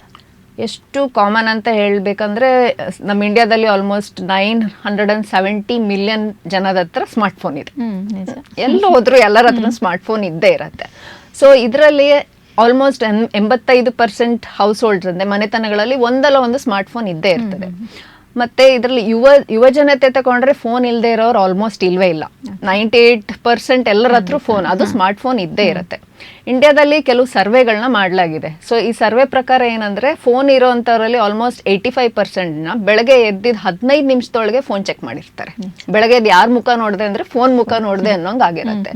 ಅದಲ್ಲದೆ ಆಲ್ಮೋಸ್ಟ್ ಒಂದು ದಿನದಲ್ಲಿ 80 to 100 ಟೈಮ್ಸ್ ಫೋನ್ ಅನ್ಲಾಕ್ ಆಗಿರುತ್ತೆ. ಅದರಲ್ಲಿ ಆಲ್ಮೋಸ್ಟ್ 50% ಆಫ್ ದ ಟೈಮ್ ಬೇಕಿರಲ್ಲ, ಅವಶ್ಯಕತೆ ಇರಲ್ಲ, ಆದ್ರೂ ಓಪನ್ ಮಾಡಿರ್ತೀವಿ. ಮತ್ತಿನ್ನೊಂದು ಸ್ಕ್ರೀನ್ ಟೈಮ್ ಅಂತ ಏನ್ ಹೇಳ್ತೀವಲ್ಲ, ಅದು 2010ರಲ್ಲಿ ಒಂದ್ಸತಿ ಟೆಸ್ಟ್ ಮಾಡಿದ್ರು ಜನರಲ್ ಪಾಪ್ಯುಲೇಷನ್ ಅಲ್ಲಿ ಎಷ್ಟಿದೆ ಅನ್ನೋದು. ಮತ್ತೆ 2020ರಲ್ಲಿ ಒಂದ್ಸತಿ ನೋಡಿದ್ರು. 2010ರಲ್ಲಿ ನೋಡಿದಾಗ ಅದು ಆಲ್ಮೋಸ್ಟ್ ಬರೀ 2 ಗಂಟೆ ಇರ್ತಾ ಇತ್ತು ಸ್ಕ್ರೀನ್ ಟೈಮು. ಮತ್ತೆ 2020ಕ್ಕೆ ಬಂದಾಗ ಆಲ್ಮೋಸ್ಟ್ ಅದು 5 ಅವರ್ಸ್ ಆಗಿತ್ತು. 2010ರಲ್ಲಿ ನೋಡಿದಾಗ ಆ 2 ಗಂಟೆ ಮಾಮೂಲಿಯಾಗಿ ಯೂಶಲಿ ಮೆಸೇಜ್ ಮಾಡಕ್ಕೆ, ಬೇರೆಯವ್ರ ಜೊತೆ ಕಮ್ಯುನಿಕೇಟ್ ಮಾಡಕ್ಕೆ ಹೆಚ್ಚು ಉಪಯೋಗಿಸ್ತಾ ಇದ್ದದ್ದು. 2020ಕ್ಕೆ ಬರ್ತಾ ಇದ್ದಂಗೆ ನ್ಯೂಸ್ ನೋಡೋದು, ಗೂಗಲ್ ಅಲ್ಲಿ ಏನಾದ್ರು ಸರ್ಚ್ ಮಾಡೋದು, ಇಲ್ಲ ವಿಡಿಯೋಸ್ ನೋಡೋದು, ಇದಕ್ಕೆ ಜಾಸ್ತಿ ಉಪಯೋಗ ಆಗ್ತಾ ಇರೋದು ನೋಡಿದೀವಿ. ಸೊ ಇದು ಯುವ ಜನತೆಯಲ್ಲಿ ಆಲ್ಮೋಸ್ಟ್ ಓವರ್ ಆಲ್ ತಗೊಂಡ್ರೆ ಒಂದು 10 to 40% ಯುವ ಜನತೆಯಲ್ಲಿ ಒಂದಲ್ಲ ಒಂದು ರೀತಿಯಾದ ಬಿಹೇವಿಯರ್ ಅಡಿಕ್ಷನ್ ಇರುತ್ತೆ. ಅದರಲ್ಲಿ ಒಂದು 1 to 5% ತೀರಾ ಜಾಸ್ತಿ ಸಿವಿಯರ್ ವೆರೈಟಿ ಅಂತ ಹೇಳ್ತೀವಲ್ಲ, ಟ್ರೀಟ್ಮೆಂಟ್ ಬೇಕೇ ಬೇಕು ಅನ್ನೋಂಥ ವೆರೈಟಿಯಲ್ಲಿ 1 to 5% ಇರ್ತಾರೆ. ಇನ್ನೊಂದು 25% ಅಲ್ಲೂ ಇಲ್ಲ ಇಲ್ಲೂ ಅಲ್ಲ, ರೆಗ್ಯುಲರ್ ಯೂಸ್ ಇದೆ ಬಟ್ ಸ್ವಲ್ಪ ಹಾರ್ಮ್ ಲೆಕ್ಕಕ್ಕೆ ಹೋಗ್ತಾ ಇದೆ ಅನ್ನೋ ಮಟ್ಟದಲ್ಲಿ ಇರ್ತದೆ. ಮತ್ತೆ ಇದು ಹಳ್ಳಿ ಸಿಟಿ ಯಾವುದು ಡಿಫ್ರೆನ್ಸ್ ಇಲ್ಲ, ಎಲ್ಲ ಕಡೆನೂ ನಡೀತಾನೆ ಇದೆ. ಇದ್ರ ತೀವ್ರತೆಗೆ ಯೂಶಲಿ ಈ ಫೀಲ್ಡ್ ಅಲ್ಲಿ ರಿಸರ್ಚ್ ಅವ್ರು ಏನ್ ಹೇಳ್ತಾರೆ, ಇದೊಂದು ಮಂಜುಗಡ್ಡೆ, ಐಸ್ಬರ್ಗ್ ಫಿನಾಮಿನಾ ಅಂತ ಹೇಳ್ತೀವಿ.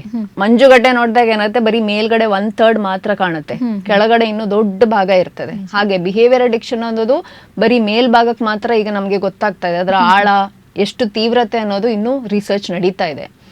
ಇನ್ನೊಂದು ಇಂಡೈರೆಕ್ಟ್ ಇಂಡಿಕೇಟರ್ ಬಿಹೇವಿಯರ್ ಅಡಿಕ್ಷನ್ ಎಷ್ಟಿದೆ ಅನ್ನೋದಕ್ಕೆ, ಭಾರತದಲ್ಲಿ 1 ವರ್ಷದಲ್ಲಿ ಇತ್ತೀಚೆಗಿನ ರಿಸರ್ಚ್ ಸರ್ವೆ ಪ್ರಕಾರ ಗ್ಯಾಮ್ಲಿಂಗ್ ಅಲ್ಲಿ ಎಷ್ಟು ಹಣ ಕಳ್ಕೊಂಡಿರ್ಬೋದು ಅಂದಾಜು 20 ಕೋಟಿ ಅಲ್ಲ 20,000 ಕೋಟಿ ಹಣ ಕಳ್ಕೊಂಡಿದ್ದಾರೆ ಜನ. ಸೊ ಇಮ್ಯಾಜಿನ್ ಅಷ್ಟು ಜನ ಅಷ್ಟು ಹಣ ಲಾಸ್ ಆಗಿರುತ್ತೆ. ಇವ್ರು ಯಾರು ಕೋಟ್ಯಾಧಿಪತಿಗಳು ಅಲ್ಲ, ಲೋನ್ ಮಾಡಿ ಹಣ ಹಾಕಿ ಗ್ಯಾಮ್ಲಿಂಗ್ ಒಳಗೆ ಇರುವಂತದ್ದಿದೆ. ಮತ್ತೆ ಗ್ಯಾಮ್ಲಿಂಗ್ ಇಂದಾಗಿ ಕೆಲವರು ಹಣ ಕಳ್ಕೊಂಡು ಆತ್ಮಹತ್ಯೆಗಳು ಆಗಿರುವಂತದ್ದು ನೋಡ್ ಬರ್ತಾ ಇದೀವಿ. ಸೊ ಇದ್ರ ತೀವ್ರತೆ ತುಂಬಾನೇ ಇದೆ. ಇನ್ನು ಫುಲ್ ಪಿಕ್ಚರ್ ನಮಗೆ ಬಂದಿಲ್ಲ, ಬಟ್ ಇದು ತುಂಬಾನೇ ಕಾಮನ್ ಇದೆ. ಇನ್ನು ಯುವ ಜನರಲ್ಲಿ ಅಡಿಕ್ಷನ್ ಅನ್ನೋದು ಹೆಚ್ಚಾಗ್ಲಿಕ್ಕೆ ಏನು ಕಾರಣ ಇರುತ್ತೆ? ಯುವ ಜನತೆಯಲ್ಲಿ ಯಾಕೆ ಜಾಸ್ತಿ ಇದೆ ಅಂದ್ರೆ, ಒಂದು ಈಗ ಇಂಟರ್ನೆಟ್ ಸ್ಪೀಡ್ ತುಂಬಾನೇ ಚೀಪ್ ಅಂತಲ್ಲ, ಎಕನಾಮಿಕಲ್ ಆಗಿ ಸಿಗುತ್ತೆ, ತುಂಬಾ ಕಮ್ಮಿ ದರದಲ್ಲಿ ವೆರಿ ಹೈ ಸ್ಪೀಡ್ ಇಂಟರ್ನೆಟ್ ಸಿಗತ್ತೆ. ಮತ್ತೆ ಫೋನ್ ಸ್ಪೆಸಿಫಿಕೇಶನ್ಸ್ ನೋಡಕ್ ಹೋದ್ರೆ ಈಗೆಲ್ಲ ಬೀಸ್ಟ್ ಫೋನ್ ಅಂತೆಲ್ಲ ಹೇಳ್ತಾರೆ ನೋಡಿ, ಗೇಮಿಂಗ್ಗೆ ಬೆಸ್ಟ್ ಪರ್ಫೆಕ್ಟ್ ಆಗಿರುವಂತ ಫೋನ್, ಎಷ್ಟು ಗಂಟೆ ಬೇಕಾದ್ರೂ ಆಡ್ಬೋದು ನೀವು. ಮತ್ತೆ ಇನ್ನೊಂದೇನಾಗತ್ತೆ, ಬೋರ್ಡಮ್ ಅನ್ನೋದು ಯುವ ಜನತೆಯಲ್ಲಿ ಜಾಸ್ತಿ. ಬೋರ್ಡಮ್ ಅಂದ್ರೆ ಬೇಗ ಬೋರ್ ಆಗ್ಬಿಡ್ತಾರೆ, ಏನಾದ್ರೂ ಹೊಸತ್ ಬೇಕು ಅನ್ನೋ ಒಂದು ಫೀಲಿಂಗ್ ಇರ್ತದೆ. ಮತ್ತೆ ಒತ್ತಡ ಅನ್ನೋದು ಯುವ ಜನತೆಯಲ್ಲಿ ಜಾಸ್ತಿ ಇದೆ. ಅದು ಅಕಾಡೆಮಿಕ್ ಪ್ರೆಷರ್ ಇರ್ಬೋದು, ಎಲ್ಲ ರಿಲೇಶನ್ಶಿಪ್ ಅಲ್ಲಿ, ಫ್ರೆಂಡ್ಶಿಪ್ ಅಲ್ಲಿ ತುಂಬಾ ಒತ್ತಡಗಳು ನಡೀತಾ ಇರತ್ತೆ. ಅದನ್ನ ಕೋಪ್ ಮಾಡಕ್ಕೆ ಆಗ್ಲೇ ಹೇಳ್ದಂಗೆ ಇದೊಂದು ಮ್ಯಾಲ್ ಅಡಾಪ್ಟಿವ್ ಕೋಪಿಂಗ್. ಬೇರೆ ಅನ್ನೋ ದಾರಿ ಇಲ್ಲ, ಇದೇ ಕೋಪ್ ಮಾಡೋಣ. ಡ್ರಿಂಕ್ಸ್ ಮಾಡ್ತಿದ್ರ ಅದ್ರ ಬದಲು ಈಗ ಫೋನ್ ಯೂಸ್ ಮಾಡ್ತೀನಿ ಅನ್ನೋ ಮಟ್ಟಕ್ಕೆ ಹೋಗ್ತದೆ. ಇನ್ನೊಂದು ವಿಚಾರ ಏನಾಗತ್ತೆ ಯುವ ಜನತೆಯಲ್ಲಿ ಇದು ಜಾಸ್ತಿ ಆಗ್ಲಿಕ್ಕೆ ಅಂದ್ರೆ, ಮನುಷ್ಯ ಬೆಳೀತಾ ಅವ್ರದ್ದು ವಿವೇಚನಾ ಶಕ್ತಿ ಏನಿರತ್ತೆ ಅದು ಡೆವಲಪ್ ಆಗೋ ಒಂದು ಪಾರ್ಟ್ ಪ್ರೀ ಫ್ರಂಟಲ್ ಲೋಬ್ ಅಂತ ಹೇಳ್ತೀವಿ, ಅಂದ್ರೆ ಮುಂಭಾಗದ ಮೆದುಳಿನ ಭಾಗ, ಅದು ಇನ್ನು ಪೂರ್ತಿಯಾಗಿ ಡೆವಲಪ್ ಆಗಿರಲ್ಲ. ಸೊ ವಿವೇಚನಾ ಶಕ್ತಿ ಏನಾಗಿರುತ್ತೆ, ಅದು ಸ್ವಲ್ಪ ಕಮ್ಮಿ ಮಟ್ಟದಲ್ಲೇ ಇರುತ್ತೆ. ಇದು ಮಾಡ್ಬೇಕಾ, ಮಾಡಿದ್ರೆ ಏನ್ ಕಾನ್ಸಿಕ್ವೆನ್ಸಸ್ ಆಗುತ್ತೆ, ಇದೆಲ್ಲ ಅಷ್ಟು ಯೋಚನೆ ಮಾಡೋ ಶಕ್ತಿ ಆ ಟೈಮಲ್ಲಿ ಇರಲ್ಲ. ಮತ್ತಿನ್ನೊಂದು ನೋಡಿರ್ಬೋದು, ಯುವ ಜನತೆ ತುಂಬಾ ಟೆಕ್ ಸ್ಯಾವಿ. ಮನೆಗಳಲ್ಲಿ ಯಾರಾದ್ರೂ ಫೋನ್ ಕೆಟ್ಟೋದ್ರೆ ಫಸ್ಟ್ ಕರೆಯೋದೆ, ಬಾ ಮಗ ಇಲ್ಲಿ ನೋಡು ಏನಾಗಿದೆ ಚೆಕ್ ಮಾಡು ಅಂತ.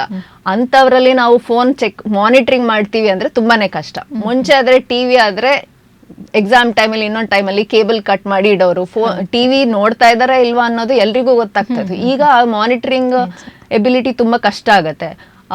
ಫೋನ್ ಆರಾಮಾಗಿ ಯಾವಾಗ ಬೇಕಾದ್ರೂ ಯೂಸ್ ಮಾಡ್ಬೋದು ಅನ್ನೋದು ಜಾಸ್ತಿ ಆಗಿದೆ. ಸೊ ಯುವ ಜನತೆಯಲ್ಲಿ ಅದಕ್ಕಾಗಿ ಇದು ಜಾಸ್ತಿ ಅಂತ ಅನಿಸ್ತಾ ಇದೆ. ಓಕೆ, ಈಗ ಹೇಳ್ತಾರೆ ಅಂದ್ರೆ ಡೋಪಮೈನ್ ಟ್ರ್ಯಾಪ್ ಮಾಡ್ತಾರೆ ಅಂತ.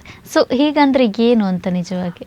ಸೊ ಈಗ ನಮ್ಮ ದೇಹದಲ್ಲಿ ಹಲವಾರು ಹಾರ್ಮೋನ್ಗಳಂತ ಇರ್ತದೆ, ಅದೇ ರೀತಿ ಮೆದುಳಲ್ಲಿ ಕೆಲವು ಹಾರ್ಮೋನ್ಗಳಂತ ಇರುತ್ತೆ. ಇದರಲ್ಲಿ ಬಹಳ ಮುಖ್ಯವಾದದ್ದು ಡೋಪಮಿನ್ ಅಂತ.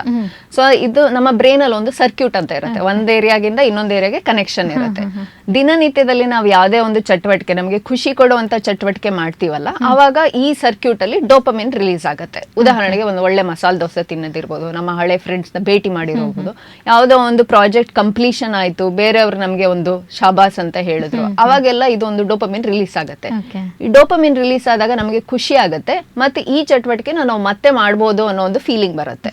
ಸೊ ಇದು ಮಾಮೂಲಿಯಾಗಿ ಎಲ್ಲರಲ್ಲೂ ರಿಲೀಸ್ ಆಗುವಂತದೆ. ಅದು ಒಂದು 10 ಪಾಯಿಂಟ್ ಅಲ್ಲಿ ರಿಲೀಸ್ ಆಗಿರುತ್ತೆ ಅಂದಾಜಾಗಿ. ಒಂದು 10 ಪಾಯಿಂಟ್ ಅಂದ್ರೆ, ಯಾವಾಗ ಮಾದಕ ವಸ್ತು ಯೂಸ್ ಮಾಡಕ್ ಶುರು ಮಾಡ್ತಾರೆ ಅಥವಾ ಈ ಬಿಹೇವಿಯರ್ ಅಡಿಕ್ಷನ್ ಆಗುತ್ತೆ, ಅವಾಗ ಅದು 50 to 100 ಟೈಮ್ಸ್ ಫಾಸ್ಟ್ ಆಗಿ ರಿಲೀಸ್ ಆಗುತ್ತೆ, ತುಂಬಾನೇ ಹೈ ರಿಲೀಸ್ ಆಗುತ್ತೆ.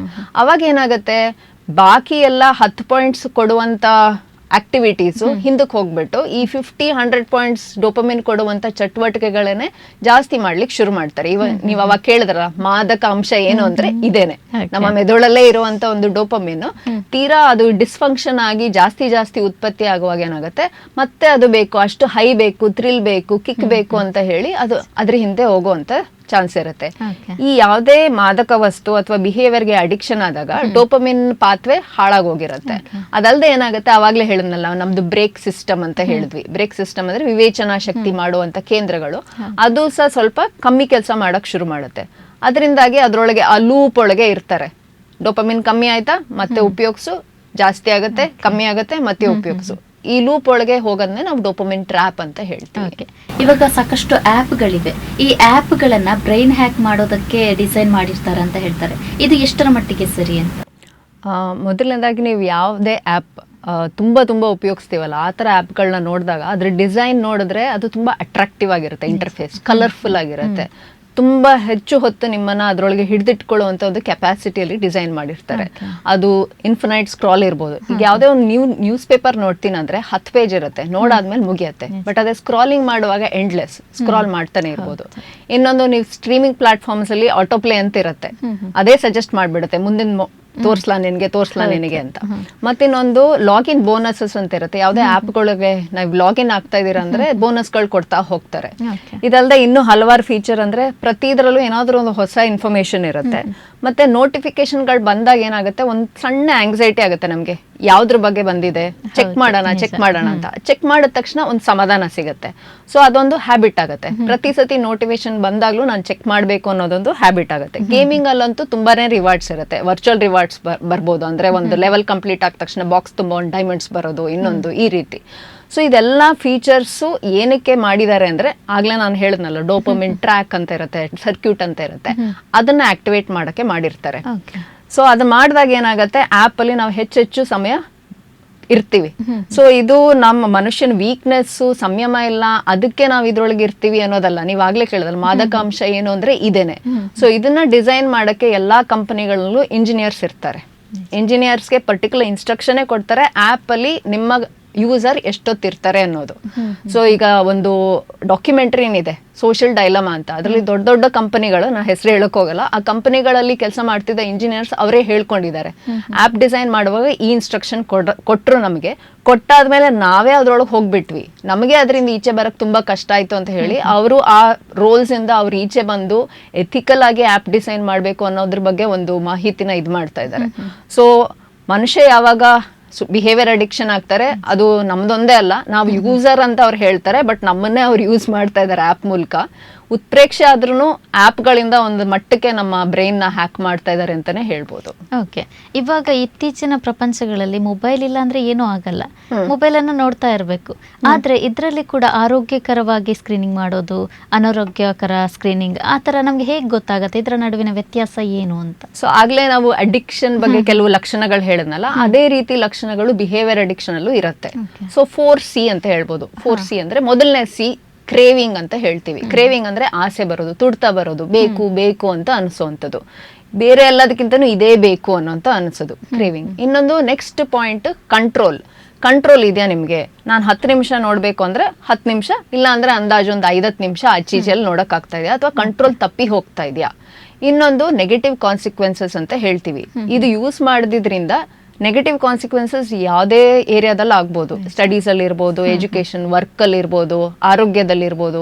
ಇದರಲ್ಲಿ ಏನಾದರೂ ನೆಗೆಟಿವ್ ಕಾನ್ಸಿಕ್ವೆನ್ಸಸ್ ಆಗ್ತಾ ಇದೆ ಅನ್ನೋದು ನೋಡ್ಬೇಕು. ಇನ್ನೊಂದು 4ನೇ ಸಿ ಏನು ಅಂದ್ರೆ ಕಂಪಲ್ಸಿವ್ ಯೂಸ್ ಅಂತ ಹೇಳ್ತೀವಿ. ಕಂಪಲ್ಸಿವ್ ಯೂಸ್ ಅಂದ್ರೆ ಏನು, ಅವಶ್ಯಕತೆ, ಈಗ ನೀರು ಇಲ್ಲಿ ಲೋಟ ಇದೆ ಅಂದ್ರೆ ಅವಶ್ಯಕತೆ ಬಂದಾಗ ಲೋಟ ತೆಗೆದು ನಾವು ನೀರು ಕುಡಿದು ಇಡ್ತೀವಿ, ಅದು ಅವಶ್ಯಕತೆ ಬೇಸ್ಡ್ ಯೂಸ್ ಮಾಡುವಂಥದ್ದು. ಕಂಪಲ್ಸಿವ್ ಯೂಸ್ ಅಂದ್ರೆ ಏನು, ರೋಬೋಟಿಕ್ ಆಗಿ ಬೇಕೋ ಬೇಡವೋ ಗೊತ್ತಿಲ್ಲ ಯೂಸ್ ಮಾಡುವಂತ ಒಂದು ಧಾಟಿ ಆಗ್ಬಿಡತ್ತೆ. ಈ 4 ಸಿಗಳಿದೆ, ಕ್ರೇವಿಂಗ್ ಇದೆ, ಕಂಟ್ರೋಲ್ ತಪ್ಪು ಹೋಗ್ತಾ ಇದೆ, ಕಂಪಲ್ಸಿವ್ ರೋಬೋಟಿಕ್ ಆಗಿ ಯೂಸ್ ಮಾಡ್ತಾ ಇದ್ದೀರಾ, ತುಂಬಾನೇ ನೆಗೆಟಿವ್ ಕಾನ್ಸಿಕ್ವೆನ್ಸಸ್ ಆಗಿದೆ ಅಂದ್ರೆ ಅದು ಆರೋಗ್ಯಕರದಿಂದ ಅನಾರೋಗ್ಯಕರ ಹತ್ರ ಹೋಗ್ತಾ ಇದೆ ಅಂತ ಅರ್ಥ. ಇನ್ನು ಈ ಅಡಿಕ್ಷನ್ ಇಂದಾಗಿ ಆಗುವಂತಹ ಋಣಾತ್ಮಕ ಪರಿಣಾಮಗಳು ಏನೇನು? ನೆಗೆಟಿವ್ ಕಾನ್ಸಿಕ್ವೆನ್ಸಸ್ ಸುಮಾರು ಏರಿಯಾದಲ್ಲಿ ಇರುತ್ತೆ. ಒಂದು ಬಾಡಿ ರಿಲೇಟೆಡ್ ನೆಗೆಟಿವ್ ಕಾನ್ಸಿಕ್ವೆನ್ಸಸ್, ಈಗಾಗಲೇ ಹೇಳ್ದಂಗೆ ನೋಡ್ತಾ ಇದ್ರೆ ಟೈಮ್ ಹೋಗೋದು ಗೊತ್ತಾಗಲ್ಲ. ಸೊ ನಿದ್ದೆ ಮೇಲೂ ಎಫೆಕ್ಟ್ ಆಗೇ ಆಗತ್ತೆ. ನಿದ್ದೆ ಮನುಷ್ಯನಿಗೆ ಬಹಳ ಇಂಪಾರ್ಟೆಂಟ್, ದೇಹದ ಆರೋಗ್ಯಕ್ಕಾಗ್ಲಿ ಮಾನಸಿಕ ಆರೋಗ್ಯಕ್ಕಾಗ್ಲಿ ನಿದ್ದೆ ಬಹಳ ಇಂಪಾರ್ಟೆಂಟ್. ಅದು ಕಮ್ಮಿ ಆಯಿತು ಅಂದ್ರೆ ನಮ್ಮ ಇಮ್ಯುನಿಟಿ ಡೌನ್ ಆಗುತ್ತೆ, ಬೇರೆ ಬೇರೆ ಸ್ಟ್ರೆಸ್ ರಿಲೇಟೆಡ್ ಪ್ರಾಬ್ಲಮ್ಸು ಶುರು ಆಗುತ್ತೆ. ಇನ್ನೊಂದು, ನಾವು ಯಾವುದೇ ಗ್ಯಾಡ್ಜೆಟ್ ನೋಡುವಾಗ ನಮ್ಮ ಕತ್ತು, ಬೆನ್ನು, ಕಣ್ಣು ಎಲ್ಲ ಬೇರೆ ಬೇರೆ ಪೊಸಿಷನ್ ಅಲ್ಲಿ ಇರುತ್ತೆ. ಹೆಲ್ತಿ ಪೋಸ್ಚರ್ ಮೇಂಟೈನ್ ಮಾಡೋಕ್ಕಾಗಲ್ಲ. ಅದರಿಂದ ಕತ್ತು ನೋವುಗಳು ಬರೋದು, ಬೆನ್ನು ನೋವುಗಳು ಬರೋದು, ಕಣ್ಣಿಗೆ ಪ್ರಾಬ್ಲಮ್ ಆಗೋದು ಅದೆಲ್ಲ ಆಗುತ್ತೆ. ಒಂದು ಟೆಕ್ಸ್ಟ್ ನೆಕ್ ಅಂತಾನೆ ಹೇಳ್ತೀವಿ, ಬಗ್ಗೆ ಹೀಗೆ ನೋಡುವಾಗ ಇದೆಲ್ಲ ಸ್ಪಾಸಮ್ ಆಗ್ಬಿಟ್ಟು ತುಂಬಾನೇ ನೋವುಗಳು ಬರೋದು ಹೇಳ್ತೀವಿ. ಇನ್ನೊಂದು ನೋಡಿರ್ಬೋದು, ಸ್ಕ್ರೀನ್ ನೋಡುವಾಗ ಏನಾಗುತ್ತೆ, ತಿನ್ಬೇಕು ಅಂತ ಅನ್ಸತ್ತೆ. ಸಿಟ್ಟಿಂಗ್ ಅಂಡ್ ಸ್ನ್ಯಾಕಿಂಗ್ ಅಂತ ಹೇಳ್ತೀವಿ. ತಿಂತ ಏನಾಗುತ್ತೆ, ಕುತ್ಕೊಂಡೇ ಇರ್ತೀವಿ, ತಿಂತಾನೆ ಇರ್ತೀವಿ, ದೇಹದ ಫಿಟ್ನೆಸ್ ಹೋಗುತ್ತೆ, ಫ್ಯಾಟ್ ಆಗ್ಬೋದು ಅಥವಾ ಒಬೆಸಿಟಿ ಬರ್ಬೋದು ಇದರಿಂದಾಗಿ. ಮತ್ತೆ ಅದಲ್ಲದೆ ಮಾನಸಿಕವಾಗಿ ಯಾವ್ಯಾವ ನೆಗೆಟಿವ್ ಕಾನ್ಸಿಕ್ವೆನ್ಸಸ್ ಆಗತ್ತಂದ್ರೆ, ಒಂಥರ ಬೇಜಾರಾಗೋದು, ಆತಂಕ ಆಗೋದು, ಗಾಬರಿ ಆಗೋದು. ಆವಾಗಲೇ ಹೇಳಿದ್ನಲ್ಲ, ಕಂಪ್ಯಾರಿಷನ್ ಬರ್ತಾ ಇರುತ್ತೆ, ಅಲ್ಲಿ ಸೋಷಿಯಲ್ ಮೀಡಿಯಾದಲ್ಲಿ ನೋಡಿದಾಗ ಇಲ್ಲಿ ಕಂಪ್ಯಾರಿಷನ್ ಬರುತ್ತೆ. ಅದಲ್ಲದೆ ಏನಾಗುತ್ತೆ, ಸೆಲ್ಫ್ ಎಸ್ಟೀಮ್ ಅನ್ನೋದು ಸ್ವಲ್ಪ ಕಮ್ಮಿ ಆಗ್ತಾ ಹೋಗುತ್ತೆ ಬೇರೆಯವ್ರಿಗೆ ಕಂಪೇರ್ ಮಾಡಿದಾಗ, ವರ್ತ್ ಕಮ್ಮಿ ಫೀಲಿಂಗ್ ಆಗ್ಬೋದು. ಅದಲ್ಲದೆ ಕೆಲವು ಸತಿ ತೀರಾ ಜಾಸ್ತಿ ಮಾನಸಿಕವಾಗಿ ಒತ್ತಡ ಆದಾಗ ಖಿನ್ನತೆ ಮಟ್ಟಕ್ಕೂ ಹೋಗೋ ಚಾನ್ಸಸ್ ಇರುತ್ತೆ. ಇದಲ್ಲದೆ ಇಂಪಾರ್ಟೆಂಟ್ ಪ್ರಾಬ್ಲಮ್ ಏನಾಗ್ತಿದೆ ಅಂದ್ರೆ, ನಮ್ಮ ಮೆಮೊರಿ ಮೇಲೆ ಎಫೆಕ್ಟ್ ಆಗುವಂಥದ್ದು ತುಂಬಾನೇ ಜಾಸ್ತಿ ನೋಡ್ ಬರ್ತಾ ಇದೀವಿ. ನಮ್ಮ ಮೆಮೊರಿ ಸಿಸ್ಟಮ್ ಅಲ್ಲಿ ಏನಾಗುತ್ತೆ ಅಂದ್ರೆ, ಶಾರ್ಟ್ ಟರ್ಮ್ ಮೆಮೊರಿ ಅಂತ ಇರುತ್ತೆ, ಲಾಂಗ್ ಟರ್ಮ್ ಮೆಮೊರಿ ಅಂತ ಇರುತ್ತೆ. ಇದ್ರ ಮಧ್ಯದಲ್ಲಿ ಒಂದು ವರ್ಕಿಂಗ್ ಮೆಮೊರಿ ಅಂತ ಇರುತ್ತೆ. ನಾವು ಏನೇ ಅನುಭವ ಮಾಡ್ತೀವಿ ಅದು ಶಾರ್ಟ್ ಟರ್ಮ್ ಮೆಮೊರಿಯಲ್ಲಿ ಇರುತ್ತೆ. ವರ್ಕಿಂಗ್ ಮೆಮೊರಿಯಲ್ಲಿ ಕೆಲಸ ಮಾಡಿ ಅದು ಇದನ್ನ ನಾನು ಸ್ಟೋರ್ ಮಾಡ್ಬೇಕಾ ಬೇಡವಾ ಅಂತ ಡಿಸಿಷನ್ ತಗೊಳುತ್ತೆ. ಈ ಯಾವುದೇ ಒಂದು ಬಿಹೇವಿಯರ್ ಅಡಿಕ್ಷನ್ ಆದಾಗ ಏನಾಗತ್ತೆ ಅಂದ್ರೆ, ಹೆಚ್ಚು ಹೆಚ್ಚು ಇನ್ಫಾರ್ಮೇಶನ್ ಹೋಗ್ತಾ ಇರುತ್ತೆ, ಒಂದಾದ್ಮೇಲೆ ಒಂದು. ಸೊ ಇದರಲ್ಲಿ ಯಾವ್ದನ್ನ ಇಡಬೇಕು ಯಾವ್ದನ್ನ ಬಿಡಬೇಕು ಅನ್ನೋದು ಗೊತ್ತಾಗೋದಿಲ್ಲ. ಮತ್ತೆ ಇನ್ನೊಂದೇನೋ ರೀಲ್ಸ್ ನೋಡುವಾಗ್ಲೂ ನೀವು ನೋಡಿರ್ಬೋದು, ರ್ಯಾಪಿಡ್ ಚೇಂಜ್ ಆಗುತ್ತೆ ಎಮೋಷನ್ಸ್. ಒಂದ್ರಲ್ಲಿ ಕಾಮಿಡಿ ಇರುತ್ತೆ, ಒಂದ್ರಲ್ಲಿ ವೈಲೆನ್ಸ್ ಇರುತ್ತೆ, ಇನ್ನೊಂದ್ರಲ್ಲಿ ತುಂಬಾ ಬೇಜಾರಾಗುವಂಥದ್ದು ಇರುತ್ತೆ. ಅಷ್ಟು ರ್ಯಾಪಿಡ್ ಎಮೋಷನ್ ಚೇಂಜ್ಗೆ ನಮ್ಮ ಬ್ರೈನ್ ಅಡ್ಯಾಪ್ಟ್ ಆಗಿಲ್ಲ. ಸೊ ಇದರಿಂದಾಗಿ ಸ್ವಲ್ಪ ಬ್ರೈನ್ ಫಾಗ್ ಅಂತ ಹೇಳ್ತೀವಿ, ಒಂಥರ ಚಿಂತನೆ ಮಾಡುವ ಶಕ್ತಿಯಲ್ಲಿ ಕಮ್ಮಿ ಆಗುವಂಥದ್ದು, ಒಂಥರ ಕ್ಲಾರಿಟಿ ಇರಲ್ಲ ಥಿಂಕಿಂಗ್ ಅಲ್ಲಿ, ಮೆಮೊರಿ ಸ್ವಲ್ಪ ಡೌನ್ ಆಗುವಂಥದ್ದು, ಇದೆಲ್ಲ ಒಂದು ಮಾನಸಿಕವಾಗಿ ಆಗುವಂಥ ಪ್ರಾಬ್ಲಮ್ಸು. ಅದಲ್ಲದೆ ನೆಗೆಟಿವ್ ಇಂಪ್ಯಾಕ್ಟ್ ಬಿಹೇವಿಯರ್ ಅಡಿಕ್ಷನ್ ಆದಾಗ ಮನುಷ್ಯನ ಒಬ್ಬನ ಮೇಲಲ್ಲ, ಫ್ಯಾಮಿಲಿ ಮೇಲೂ ಆಗುತ್ತೆ. ಫ್ಯಾಮಿಲಿಯಲ್ಲಿ ನ್ಯಾಚುರಲ್ ಆಗಿ ಫೋನ್ ವಿಷಯವಾಗಿ ಇರ್ಬೋದು, ಇಲ್ಲ ಇದು ಹಣದ ವಿಷಯವಾಗಿ ಜಗಳಗಳಾಗ್ಬೋದು, ವೈಮನಸ್ಯ ಬರ್ಬೋದು. ಮತ್ತಲ್ಲದೆ ಮಕ್ಕಳಲ್ಲೇ ಆಗಿದೆ ಅಂದ್ರೆ ಪೇರೆಂಟ್ಸ್ ಅಲ್ಲಿ ಒಂದು ರೀತಿ ಬೇಜಾರು ಇರ್ತದೆ, ತಪ್ಪಿತಸ್ಥ ಭಾವನೆ, ನಾವೇನೋ ತಪ್ಪು ಮಾಡಿದ್ವೇನೋ, ಈಗ ಯಾಕೆ ನಮ್ಮ ಮಗು ಹೀಗೆ ಇಷ್ಟೊಂದು ಉಪಯೋಗಿಸ್ತಾ ಇದೆ ಅನ್ನೋಂಥದ್ದು. ಮತ್ತೆ ಬ್ಲೇಮ್ ಗೇಮ್ ಶುರು ಆಗುತ್ತೆ, ನಿನ್ನಿಂದ ಮಗು ಹಾಳಾಗಿದ್ದು, ನಿನ್ನಿಂದ ಮಗು ಹಾಳಾಗಿದ್ದು ಅಂತ. ಮತ್ತೆ ಒಂದು ಮಗು ಎಫೆಕ್ಟ್ ಆಗಿದೆ ಅಂದ್ರೆ ಇನ್ನೊಂದು ಮಗು ಮೇಲೆ ಅಷ್ಟು ಗಮನ ಹೋಗೋದಿಲ್ಲ. ಅವಾಗ ಅದಕ್ಕೆ ಒಂದು ರೀತಿ ಬೇಜಾರಾಗ್ತದೆ, ಎಲ್ಲಾ ಗಮನ ಅದ್ರ ಮೇಲೆ ಹೋಗ್ತಾ ಇದೆ, ನಮ್ಮ ಮೇಲೆ ಇಲ್ಲ ಅನ್ನೋಂಥದ್ದು. ಮತ್ತೆ ಈ ಬಿಹೇವಿಯರ್ ಅಡಕ್ಷನ್ ಎಸ್ಪೆಷಲಿ ಗ್ಯಾಮ್ಲಿಂಗ್ ಅಥವಾ ಜೂಜು ಗೇಮಿಂಗ್ ಇದ್ರಲ್ಲಿ ಏನಾಗುತ್ತೆ, ಹಲವಾರು ವಿಷಯಗಳನ್ನ ಮುಚ್ಚಿಡ್ತಾ ಹೋಗ್ತಾರೆ. ಹಣ ಎಷ್ಟು ಖರ್ಚು ಮಾಡಿದ್ದಾರೆ ಅನ್ನೋದಾಗ್ಲಿ ಇನ್ನೊಂದಾಗ್ಲಿ, ಅವಾಗ ನಂಬಿಕೆ ಅನ್ನೋದು ಹೋಗ್ಬಿಡತ್ತೆ ಫ್ಯಾಮಿಲಿ. ಇದು ಒಂದು ನೆಗೆಟಿವ್ ಕಾನ್ಸಿಕ್ವೆನ್ಸ್. ಅದಲ್ಲದೆ ಹಣಕಾಸು ಹೋಗುವಂಥದ್ದು, ಅದು ನೆಗೆಟಿವ್ ಕಾನ್ಸಿಕ್ವೆನ್ಸಸ್ ಆಗತ್ತೆ. ಓಕೆ, ಇನ್ನು ಅಡಿಕ್ಷನ್ ಇಂದಾಗಿ ನಮಗೆ ಮಾತ್ರ ಅಲ್ಲ, ನಮ್ಮ ಸರೌಂಡಿಂಗ್ಗೆ ಕೂಡ ತೊಂದರೆ ಆಗತ್ತೆ ಅಂತ ಹೇಳ್ತೀರಾ. ಹಾಗಿದ್ರೆ ಇದನ್ನ ತಡೆಯೋದಕ್ಕೆ ಏನೆಲ್ಲ ಮಾರ್ಗಗಳಿವೆ? ತಡೆಯೋದಕ್ಕೆ ಮಾರ್ಗಗಳು, ಒಂದು ಇಂಡಿವಿಜುವಲ್ ಲೆವೆಲಲ್ಲಿ ಏನೇನು ಮಾಡ್ಬೋದು ಅಂತ ಹೇಳ್ತೀನಿ. ಒಂದು, ಮೊದಲನೇದಾಗಿ ನಿಮ್ಮ ಫೋನಲ್ಲಿ ಫಸ್ಟ್ ಒಂದು ಡಿಜಿಟಲ್ ವೆಲ್ ಬೀಯಿಂಗ್ ಅಂತ ಇರುತ್ತೆ, ಸೆಟ್ಟಿಂಗ್ ಇರುತ್ತೆ, ಎಲ್ಲರ ಫೋನಲ್ಲೂ ಇದ್ದೇ ಇರುತ್ತೆ. ಇದು ಅದನ್ನ ನೀವು ಹೋಮ್ ಸ್ಕ್ರೀನ್ಗೆ ಹಾಕೊಂಬೇಡಿ. ಅದ್ರದ್ದು ಉಪಯೋಗ ಏನು ಅಂದ್ರೆ ಅದ್ರಲ್ಲಿ ನಾವು ಎಷ್ಟು ಸ್ಕ್ರೀನ್ ಟೈಮ್ ಇದೆ ನಮ್ಮದು ಅಂತ ಗೊತ್ತಾಗ್ತದೆ. ಮತ್ತೆ ಯಾವ್ಯಾವ ಆ್ಯಪಲ್ಲಿ ನಾವು ಎಷ್ಟೆಷ್ಟು ಟೈಮ್ ಕಳೆದಿದ್ದೀವಿ, ಯಾವ ಹೊತ್ತಲ್ಲಿ ಕಳೆದಿದ್ದೀವಿ ಅನ್ನೋದು ತೋರ್ಸತ್ತೆ. ಅದು ನೋಡಿದಾಗ್ಲೇ ಎಷ್ಟೊಂದು ಜನಕ್ಕೆ ಒಂದು ರೀತಿ ಶಾಕ್ ಆಗುತ್ತೆ, ನಾ ಇಷ್ಟೊಂದು ಹೊತ್ತು ಫೋನಲ್ಲಿ ಇದ್ನ ಅನ್ನೋದು. ಅದು ಒಂದು ಮೋಟಿವೇಶನ್ ಆಗ್ತದೆ, ನಾವು ಕಮ್ಮಿ ಮಾಡ್ಕೋಬೇಕು ಅನ್ನೋಂಥದ್ದು. ಮತ್ತಿನ್ನೊಂದು ಅಂದ್ರೆ ಆದಷ್ಟು ಅಡೆತಡೆಗಳನ್ನ ತರಬೇಕು ಅಂತ ಹೇಳ್ತೀವಿ. ಮೊದಲನೇ ಹೇಳ್ದಂಗೆ, ಈಗ ಏನಾದ್ರು ನಾವು ಡ್ರಿಂಕ್ಸ್ ಮಾಡೋರಾದ್ರೆ ಬಾರಿಗೆ ಹೋಗಿ ಮಾಡ್ಬೇಕು, ಅಂಗಡಿಗೆ ಹೋಗೇ ತರಬೇಕು. ಇದು ಹಾಗಲ್ಲ, ಕಿಸೆಯಲ್ಲೇ ಇರ್ತದಲ್ಲ. ಹಾಗಾಗಿ ನಾವೇ ಆಕ್ಟಿವ್ ಆಗಿ ಅಡೆತಡೆ ತರಬೇಕಾಗತ್ತೆ. ಏನಂದ್ರೆ ನಿಮ್ಗೆ ಬೇಕಿರುವಂತ ಆ್ಯಪ್ಗಳನ್ನ ಮಾತ್ರ ಹೋಮ್ ಸ್ಕ್ರೀನ್ ಅಲ್ಲಿ ಇಟ್ಟು ಉಳ್ದದ್ನೆಲ್ಲ ಒಂದು ಫೋಲ್ಡರ್ ಹಾಕಿ ಬೇರೆ ಕಡೆ ಇಡಬೇಕಾಗ್ತದೆ. ಮತ್ತೆ ಪ್ರತಿ ಸತಿ ಲಾಗ್ ಔಟ್ ಮಾಡಿ, ಅದೇ ಕೇಳುತ್ತೆ ಪಾಸ್ವರ್ಡ್ ಸೇವ್ ಮಾಡ್ಲಾ ನಿಂದು ಅಂತ. ಸೇವ್ ಮಾಡಿದಾಗ ಏನಾಗುತ್ತೆ, ಅಷ್ಟು ಟೈಮ್ ನೀವು ಉಪಯೋಗಿಸ್ಬೇಕಿಲ್ಲ, ಆಟೋಮೆಟಿಕ್ ಆಗಿ ಅದು ಲಾಗಿನ್ ಆಗ್ಬಿಡತ್ತೆ. ಸೊ ಅವಾಗ ಅಡ್ಡ ಬರೋದಿಲ್ಲ ಅದು. ಮತ್ತಿನ್ನೊಂದು ಏನಂದ್ರೆ ಗ್ರೇ ಸ್ಕೇಲ್ ಅಂತ ಹೇಳ್ತೀವಿ. ನಿಮ್ಮ ಫೋನಲ್ಲಿ ಅದು ಬ್ಲ್ಯಾಕ್ ಅಂಡ್ ವೈಟ್ ಮಾಡ್ತದೆ, ಅಥವಾ ಗ್ರೇ ಸ್ಕೇಲ್ ಬಂದಾಗ ಅಷ್ಟು ಅಟ್ರಾಕ್ಟಿವ್ ಆಗಿರೋದಿಲ್ಲ, ಅವಾಗ ಅದು ಸಾಕು ಅಂತ ಅನ್ಸ್ತದೆ. ಮತ್ತೆ ನೀವೇನಾದ್ರು ವರ್ಕ್ ಫ್ರಮ್ ಹೋಮ್ ಮಾಡ್ತಿದ್ರೆ better to put it in do not disturb ಮೋಡಲ್ ಹಾಕ್ಬೋದು, ಅಥವಾ ಬೇರೆ ರೂಮಲ್ಲಿ ಇಡೋವಂಥದ್ದು, ಈ ರೀತಿ ಮಾಡ್ಬೇಕಾಗತ್ತೆ. ಈಗ ಉಪವಾಸ ಮಾಡುವಂಥದ್ದು, ಊಟದ ಉಪವಾಸ ಮಾಡುವಂಥದ್ದು ಒಳ್ಳೇದಂತ ಹೇಳ್ತಾರೆ. ಫಾಸ್ಟಿಂಗ್ ಇರ್ಬೋದು, ಇಂಟರ್ಮಿಟೆಂಟ್ ಫಾಸ್ಟಿಂಗ್ ಇರ್ಬೋದು. ಹಾಗೆ ಡಿಜಿಟಲ್ ಉಪವಾಸನು ವಾರಕ್ಕೊಂದ್ಸತಿ ಇಲ್ಲ ದಿನದಲ್ಲಿ ಅರ್ಧ ಗಂಟೆ 3/4 ಗಂಟೆ ಮಾಡಿ ನೋಡ್ಬೋದು. ಅದಿಲ್ದೇನೂ ಇರಬಹುದು ಅನ್ನೋದು ನಮಗೆ ಗೊತ್ತಾಗ್ತಾ ಹೋಗ್ತದೆ. ಮತ್ತಿನ್ನೊಂದು, ದಿನನಿತ್ಯದಲ್ಲಿ ಒಂದು ಶೆಡ್ಯೂಲ್ ಅಂತ ಇಟ್ಕೊಂಡ್ರೆ ಒಳ್ಳೇದು. ಸೊ ಖಾಲಿ ಟೈಮ್ ಇದ್ರೆ ನಮ್ಗೆ ಏನ್ ಮಾಡ್ಬೇಕು ಅಂತ ಗೊತ್ತಾಗದೆ ಬಿಹೇವಿಯರ್ ಅಡಿಕ್ಷನ್ ಒಳಗಾಗುವಂತ ರಿಸ್ಕ್ ಇರ್ತದೆ. ಫಿಕ್ಸ್ಡ್ ಆಗಿ ನಾವು 9 ಗಂಟೆಗಿದು 10 ಗಂಟೆಗಿದು 11 ಗಂಟೆಗಿದು ಹಾಗಲ್ಲ, ಒಂದು ಫ್ಲೆಕ್ಸಿಬಲ್ ಆಗಿ ಅಂದಾಜ್ ನಮ್ಗೆ ಐಡಿಯಾ ಇದ್ರೆ ಅವಾಗ ಇದ್ರೊಳಗೆ ಹೋಗೋ ರಿಸ್ಕ್ ಕಮ್ಮಿ ಆಗ್ತದೆ. ಓಕೆ, ಈಗ ಸ್ಕ್ರೀನಿಂಗ್ ಟೈಮ್ ಹೇಳಿದ್ರಲ್ಲ, ಅದು ಎಷ್ಟಿದ್ರೆ ಉತ್ತಮ ಆಗಿರುತ್ತೆ? ಸ್ಕ್ರೀನ್ ಟೈಮ್ ಮತ್ತಿನ್ನೊಂದು ಫ್ಯಾಮಿಲಿ ಲೆವೆಲ್ ಅಲ್ಲಿ ಏನ್ ಮಾಡ್ಬೋದು ಅಂತ ಹೇಳ್ತೀನಿ, ಆಮೇಲೆ ಸ್ಕ್ರೀನ್ ಟೈಮ್ ಬರ್ತೀನಿ. ಫ್ಯಾಮಿಲಿ ಲೆವೆಲ್ ಏನ್ ಮಾಡಿದ್ರೆ ಫಸ್ಟೇ ಒಂದು ಒಪ್ಪಂದಕ್ಕೆ ಬರಬೇಕು. ಫ್ಯಾಮಿಲಿಯಲ್ಲಿ ಈಗ ನೋ ಸ್ಮೋಕಿಂಗ್ ಝೋನ್ ಅಂತ ಹೇಳ್ದಂಗೆ ನೋ ಮೊಬೈಲ್ ಝೋನ್ ಅಂತ ಇಡ್ಬೇಕಾಗತ್ತೆ. ಡೈನಿಂಗ್ ಟೇಬಲ್ ಅಲ್ಲಿ ಫೋನ್ ಇಲ್ಲ, ಎದ್ರ ಬದ್ರ ಮಾತಾಡ್ಬೇಕು. ಮತ್ತೆ ಇಷ್ಟೊತ್ತಿಂದ ಇಷ್ಟೊತ್ತವರೆಗೆ ಫೋನ್ ಉಪಯೋಗಿಸಂಗಿಲ್ಲ. ಈ ಅವರಲ್ಲಿ ಬರೀ ಫ್ಯಾಮಿಲಿ ಟೈಮ್, ಮಾತಾಡ್ಲಿಕ್ಕಿರ್ಬೋದು, ಬೇರೆ ಚಟುವಟಿಕೆಗಿರ್ಬೋದು ಅಂತ. ಇನ್ನು ಸ್ಕ್ರೀನ್ ಟೈಮ್ ಬಂದ್ರೆ ಅದು ಮಕ್ಕಳಿಗೆ ಸ್ಪೆಸಿಫಿಕ್ ಗೈಡ್ಲೈನ್ಸ್ ಇದೆ. ಅದು WHO ಇಂದ ಮತ್ತೆ ಇಂಡಿಯನ್ ಅಸೋಸಿಯೇಷನ್ ಆಫ್ ಪೀಡಿಯಾಟ್ರಿಕ್ಸ್ ಇಂದಾನೆ ಗೈಡ್ಲೈನ್ಸ್ ಕೊಟ್ಟಿದ್ದಾರೆ. ಯಾಕೆ ಅಂದ್ರೆ ಮೆದುಳು ಡೆವಲಪ್ಮೆಂಟ್ಗೆ, ಭಾಷೆ ಡೆವಲಪ್ಮೆಂಟ್ಗೆ, ಕಮ್ಯುನಿಕೇಶನ್ಗೆ ಮತ್ತೆ ಸೋಷಿಯಲ್ ಸ್ಕಿಲ್ಸ್ ಡೆವಲಪ್ಮೆಂಟ್ಗೆ ಮಕ್ಕಳಲ್ಲಿ ಇಷ್ಟು ಟೈಮ್ ಕೊಡ್ಬೋದು, ಕೊಡಬಾರದು ಅಂತ ಇದೆ. 2 ವರ್ಷದವರೆಗೆ 0 ಕೊಡ್ಲಿಕ್ಕೆ ಇಲ್ಲ. ಕಾರ್ಟೂನ್ ತೋರಿಸ್ತೀನಿ, ಹಾಡು ತೋರಿಸ್ತೀನಿ ಇಲ್ಲ. ಒಂದಕ್ಕೆ ಅಲೋ ಮಾಡ್ತಾರೆ, ನಿಮ್ಮ ಅಜ್ಜ ಅಜ್ಜಿ ಜೊತೆ ಅಥವಾ ಫ್ಯಾಮಿಲಿ ಮೆಂಬರ್ ಜೊತೆ ಏನೋ ವಿಡಿಯೋ ಕಾಲ್ ಮಾಡಕ್ಕಿದ್ರೆ, ಮಕ್ಳಿಗೆ ತೋರ್ಸಕ್ಕಿದ್ರೆ ಅದೊಂದು ತೋರಿಸಿ ಅಂತ. 2 ರಿಂದ 5 ವರ್ಷಕ್ಕೆ ಹೋದಾಗ ಮ್ಯಾಕ್ಸಿಮಮ್ 1 ಅವರ್ ಅಂತ ಹೇಳ್ತಾರೆ. 1 ಅವರ್ ಅಲ್ಲಿ ಜಾಸ್ತಿ ಎಜುಕೇಶನಲ್ ಕಂಟೆಂಟ್, ಅಕ್ಷರ ತೋರಿಸೋದು, ಆಲ್ಫಾಬೆಟ್ಸ್ ಇರೋದು, ಇನ್ನೊಂದೇನೇ ಪ್ರೋಗ್ರಾಮ್ ಇದ್ರು ಆಕ್ಟಿವ್ ವಾಚಿಂಗ್ ಅಂತ ಹೇಳ್ತೀವಿ. ಆಕ್ಟಿವ್ ವಾಚಿಂಗ್ ಅಂದ್ರೆ ದೊಡ್ಡವರೊಬ್ರು ಕೂತ್ಕೊಂಡೇ ತೋರಿಸುವಂಥದ್ದು, ಪ್ಯಾಸಿವ್ ಆಗಿ ಮಕ್ಳು ಕೊಟ್ಬಿಟ್ಟು ಎಲ್ಲೋ ಹೋಗ್ಬಿಡೋದಂತಲ್ಲ. ಮತ್ತೆ ನೆಕ್ಸ್ಟ್ 5 ರಿಂದ 10 ವರ್ಷದಲ್ಲಿ ಮಿನಿಮಮ್ ಒಂದು 2 ಗಂಟೆ. ಅದ್ರಲ್ಲಿ ಏನಾಗುತ್ತೆ, ಸ್ಕೂಲ್ಗೂ ಎಷ್ಟೊಂದು ಪ್ರಾಜೆಕ್ಟ್ಸ್ಗೆಲ್ಲ ಈಗ ಫೋನ್ ಬೇಕಾಗತ್ತೆ, ಅದರಿಂದಾಗಿ ಅದನ್ನ ಬ್ಯಾಲೆನ್ಸ್ ಮಾಡ್ತಾ ಹೋಗ್ಬೇಕಾಗತ್ತೆ. ಅದಕ್ಕಿಂತ ಜಾಸ್ತಿ ವಯಸ್ಸವ್ರಿಗೆ ಮಿನಿಮಮ್ ಅಂದ್ರೆ ಒಂದು 2ರಿಂದ 3 ಅವರ್ ಬಿಡ್ಬೋದು ಅಂತ ಅಷ್ಟೇ ಹೇಳೋದು. ಓಕೆ, ಇವಾಗ ಹೇಗಂದ್ರೆ ಹೋಮ್ವರ್ಕ್ ಇರ್ಬೋದು ಪ್ರತಿಯೊಂದು ಕೂಡ ಮೊಬೈಲಲ್ಲೇ ಬರುತ್ತೆ. ಸೊ ಪೋಷಕರಿಗೆ, ತಂದೆ ತಾಯಿಯರಿಗೆ ಒಂದು ಕ್ವಶನ್ ಬರುತ್ತೆ, ಆಗ ಮಕ್ಕಳಿಗೆ ಮೊಬೈಲ್ ಕೊಡ್ಬಹುದಾ ಕೊಡಬಾರ್ದಾ ಅಂತ. ಈಗ ಅದು ಅವಶ್ಯಕತೆ ಆಗೋಗಿರೋದ್ರಿಂದ ಎಷ್ಟು ಕೊಡಬೇಕು, ಯಾವಾಗ ಕೊಡಬೇಕು ಅನ್ನೋದನ್ನ ನಿರ್ಧಾರ ಮಾಡ್ಬೇಕಾಗತ್ತೆ ಪೋಷಕರು. ಸೊ ಅದನ್ನ ಫಸ್ಟೇ ಡಿಸೈಡ್ ಮಾಡಿದ್ರೆ ಒಳ್ಳೇದು. ಇಲ್ಲ ಅಂದ್ರೆ ಅಲ್ಲಿ ಒಂದು ಯುದ್ಧ ಶುರು ಆಗತ್ತೆ ಮನೆಯಲ್ಲಿ. ಫಸ್ಟೇ ಡಿಸೈಡ್ ಮಾಡಿಬಿಟ್ರೆ ಈ ಟೈಮಲ್ಲಿ ಹೋಮ್ವರ್ಕ್ಗೆ ಇದನ್ನು ಉಪಯೋಗಿಸ್ಬೋದು, ಕೆಲವು ಸತಿ ಆಟಕ್ಕೂ ಗೇಮ್ಗೆ ಒಂದಿಷ್ಟೊತ್ತು ಉಪಯೋಗಿಸ್ಬೋದು ಅಂತ ಹೇಳ್ಬೇಕು. ಮಕ್ಕಳಲ್ಲಿ ಏನಾಗತ್ತೆ, ಮಕ್ಕಳಿಗೆ ರೋಲ್ ಮಾಡೆಲ್ ಬೇಕಾಗತ್ತೆ. ಮನೆಯಲ್ಲಿ ನಾನು ಫೋನ್ ನೋಡ್ತಾ ನೀನ್ ನೋಡ್ಬೇಡ ಇಡು ಫೋನ್ ಅಂದ್ರೆ ಆಗೋದಿಲ್ಲ, ನಾವೇನ್ ಮಾಡ್ತೀವಿ ಅದನ್ನೇ ಮಾಡೋದು. ಸೊ ನೀವು ಬೆಟರ್ ರೋಲ್ ಮಾಡೆಲ್ ಆಗ್ಬೇಕಾಗತ್ತೆ. ಮತ್ತಿನ್ನೊಂದು, ಮಗು ಜೊತೆ ಕೊಲಾಬರೇಷನ್ ಅಲ್ಲಿ ಒಂದು ಒಪ್ಪಂದಕ್ಕೆ ಬರೋದು.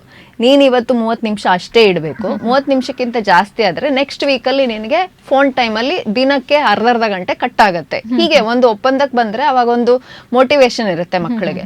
ಮತ್ತದಲ್ಲದೆ ಫೋನ್ ಸ್ಕ್ರೀನ್ ಅಲ್ಲದೆ ಇರೋ ಹಲವಾರು ಚಟುವಟಿಕೆಗಳನ್ನು ಉತ್ತೇಜನ ಕೊಡ್ಬೇಕಾಗತ್ತೆ. ಹಾಡಿರ್ಬೋದು, ನೃತ್ಯ ಇರ್ಬೋದು, ಬೇರೆ ಹೊರಗಡೆ ಹೋಗಿ ಪಾರ್ಕಲ್ಲಿ ಆಡೋದಿರ್ಬೋದು, ಸ್ಪೋರ್ಟ್ಸ್ ಇರ್ಬೋದು, ಇದಕ್ಕೆಲ್ಲ ಉತ್ತೇಜನ ಕೊಡ್ತಾ ಏನಾಗುತ್ತೆ, ನ್ಯಾಚುರಲ್ ಆಗಿ ಸ್ಕ್ರೀನ್ ಟೈಮ್ ಕಮ್ಮಿ ಆಗುತ್ತೆ.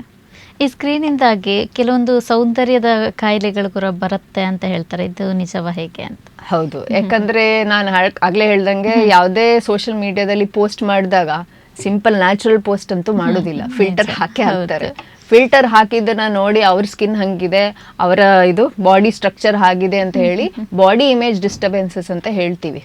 ಸೊ ಅದು ತುಂಬಾನೇ ಜಾಸ್ತಿ ಆಗಿದೆ. ಈಗ 2007 ಅಲ್ಲಿ ಸ್ಮಾರ್ಟ್ ಫೋನ್ ಇದೆಲ್ಲ ಬಂದಿದ್ದು, ಮತ್ತೆ ಈ ಸೋಷಿಯಲ್ ಮೀಡಿಯಾಗಳೆಲ್ಲ ಬರಕ್ ಶುರು ಆದ್ಮೇಲೆ ವರ್ಲ್ಡ್ ವೈಡ್ ಹುಡುಗಿಯರಲ್ಲಿ ಸ್ವಲ್ಪ ಸೆಲ್ಫ್ ಬಾಡಿ ಇಮೇಜ್ ಪ್ರಾಬ್ಲಮ್ಸ್ ಜಾಸ್ತಿ ಆಗಿರುವಂಥದ್ದು, ಮತ್ತೆ ಸೆಲ್ಫ್ ಹಾರ್ಮ್ ಅಂತ ಏನು ಹೇಳ್ತೀವಿ, ಅವ್ರಿಗೆ ಕಟ್ ಮಾಡ್ಕೊಳ್ಳೋದು, ಹಾನಿ ಮಾಡ್ಕೊಳ್ಳೋದು, ಇದು ಎಲ್ಲ ಜಾಸ್ತಿ ಆಗಿರುವಂಥದ್ದು ಇದೆ. ಸೊ ರಿಯಲಿಸ್ಟಿಕ್ ಆಗಿ ತೋರಿಸುವಂಥದ್ದೇ ಬೆಟರು, ಬಟ್ ಪಾಪ್ಯುಲಾರಿಟಿಗೆ ಫಿಲ್ಟರ್ ಹಾಕ್ಲೇಬೇಕಾಗತ್ತೆ. ಅದನ್ನ ನಾವು ನೋಡ್ತಾ ಇರೋದು ಸತ್ಯನೋ ಇಲ್ವೋ ಅನ್ನೋದು ವಿವೇಚನೆ ನೋಡೋರ್ಗೆ ಬೇಕಾಗತ್ತೆ. ನಿಜ.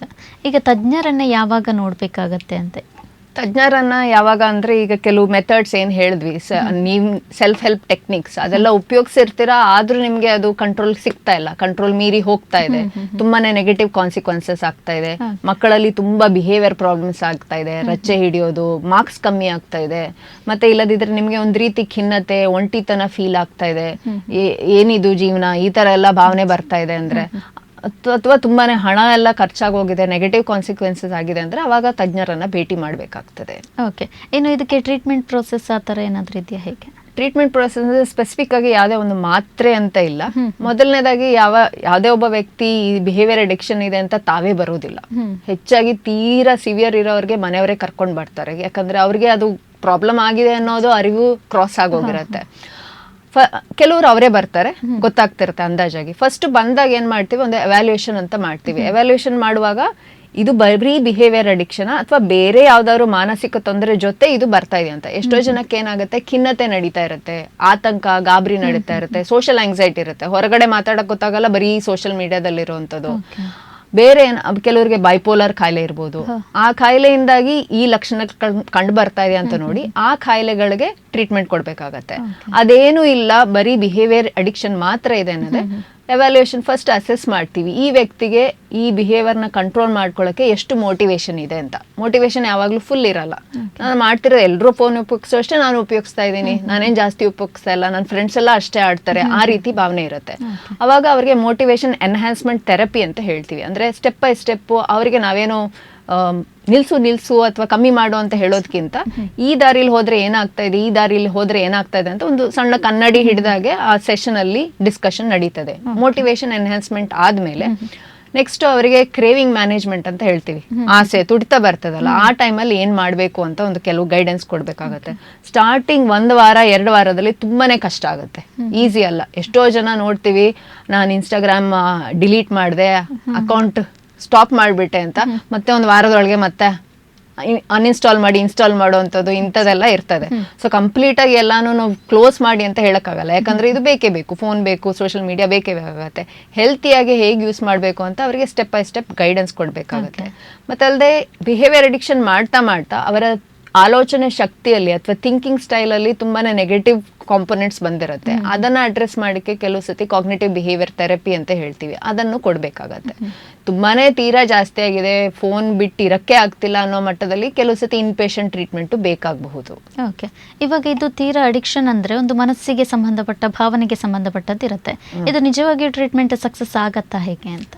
ಟ್ರೀಟ್ಮೆಂಟ್ ಸಕ್ಸಸ್ಗೆ ಒಂದು ಅವರು ಎಷ್ಟು ಇನ್ವಾಲ್ವ್ ಆಗ್ತಾರೆ, ಅವರ ಮೋಟಿವೇಶನ್ ಹೇಗೆ ಇಂಪ್ರೂವ್ ಆಗ್ತಾ ಇದೆ ಅದ್ರ ಮೇಲೆಲ್ಲ ಹೋಗುತ್ತೆ. ಅದಲ್ದೇನೆ ಫ್ಯಾಮಿಲಿ ಸಪೋರ್ಟ್ ಎಷ್ಟಿದೆ, ಯಾಕಂದ್ರೆ ಈಗ ಆಗ್ಲೇ ಹೇಳ್ದಂಗೆ ನೆಗೆಟಿವ್ ಕಾನ್ಸಿಕ್ವೆನ್ಸಸ್ ಫ್ಯಾಮಿಲಿ ಮೇಲೂ ಆಗಿರೋದ್ರಿಂದ ಕೆಲವು ಸತಿ ಅವರಿಗೆ ಬೇಸತ್ ಹೋಗಿರ್ತಾರೆ, ತುಂಬಾನೇ ಟ್ರಸ್ಟ್ ಹೋಗ್ಬಿಟ್ಟಿರುತ್ತೆ, ಇವನ್ ಎಷ್ಟೇ ಮಾಡಿದ್ರು ಕೇಳೋದಿಲ್ಲ, ಟ್ರೀಟ್ಮೆಂಟ್ ಕರ್ಕೊಂಡ್ ಬಂದ್ರು ಪ್ರಯೋಜನ ಇಲ್ಲ, ಆ ರೀತಿ ಆಗಿರ್ತದೆ. ಅವರಿಗೆ ಈ ಇದೊಂದು ರೀತಿ ತೊಂದರೆಯಿಂದಾಗಿ ಹಿಂಗ್ ಆಗ್ತಿದೆ ಅಂತ ಅವರಿಗೆ ಒಂದ್ ಸ್ವಲ್ಪ ನಾವು ಎಜುಕೇಶನ್ ಕೊಡ್ಬೇಕಾಗತ್ತೆ, ಫ್ಯಾಮಿಲಿ ಸಪೋರ್ಟ್ ತಗೋಬೇಕಾಗ್ತದೆ.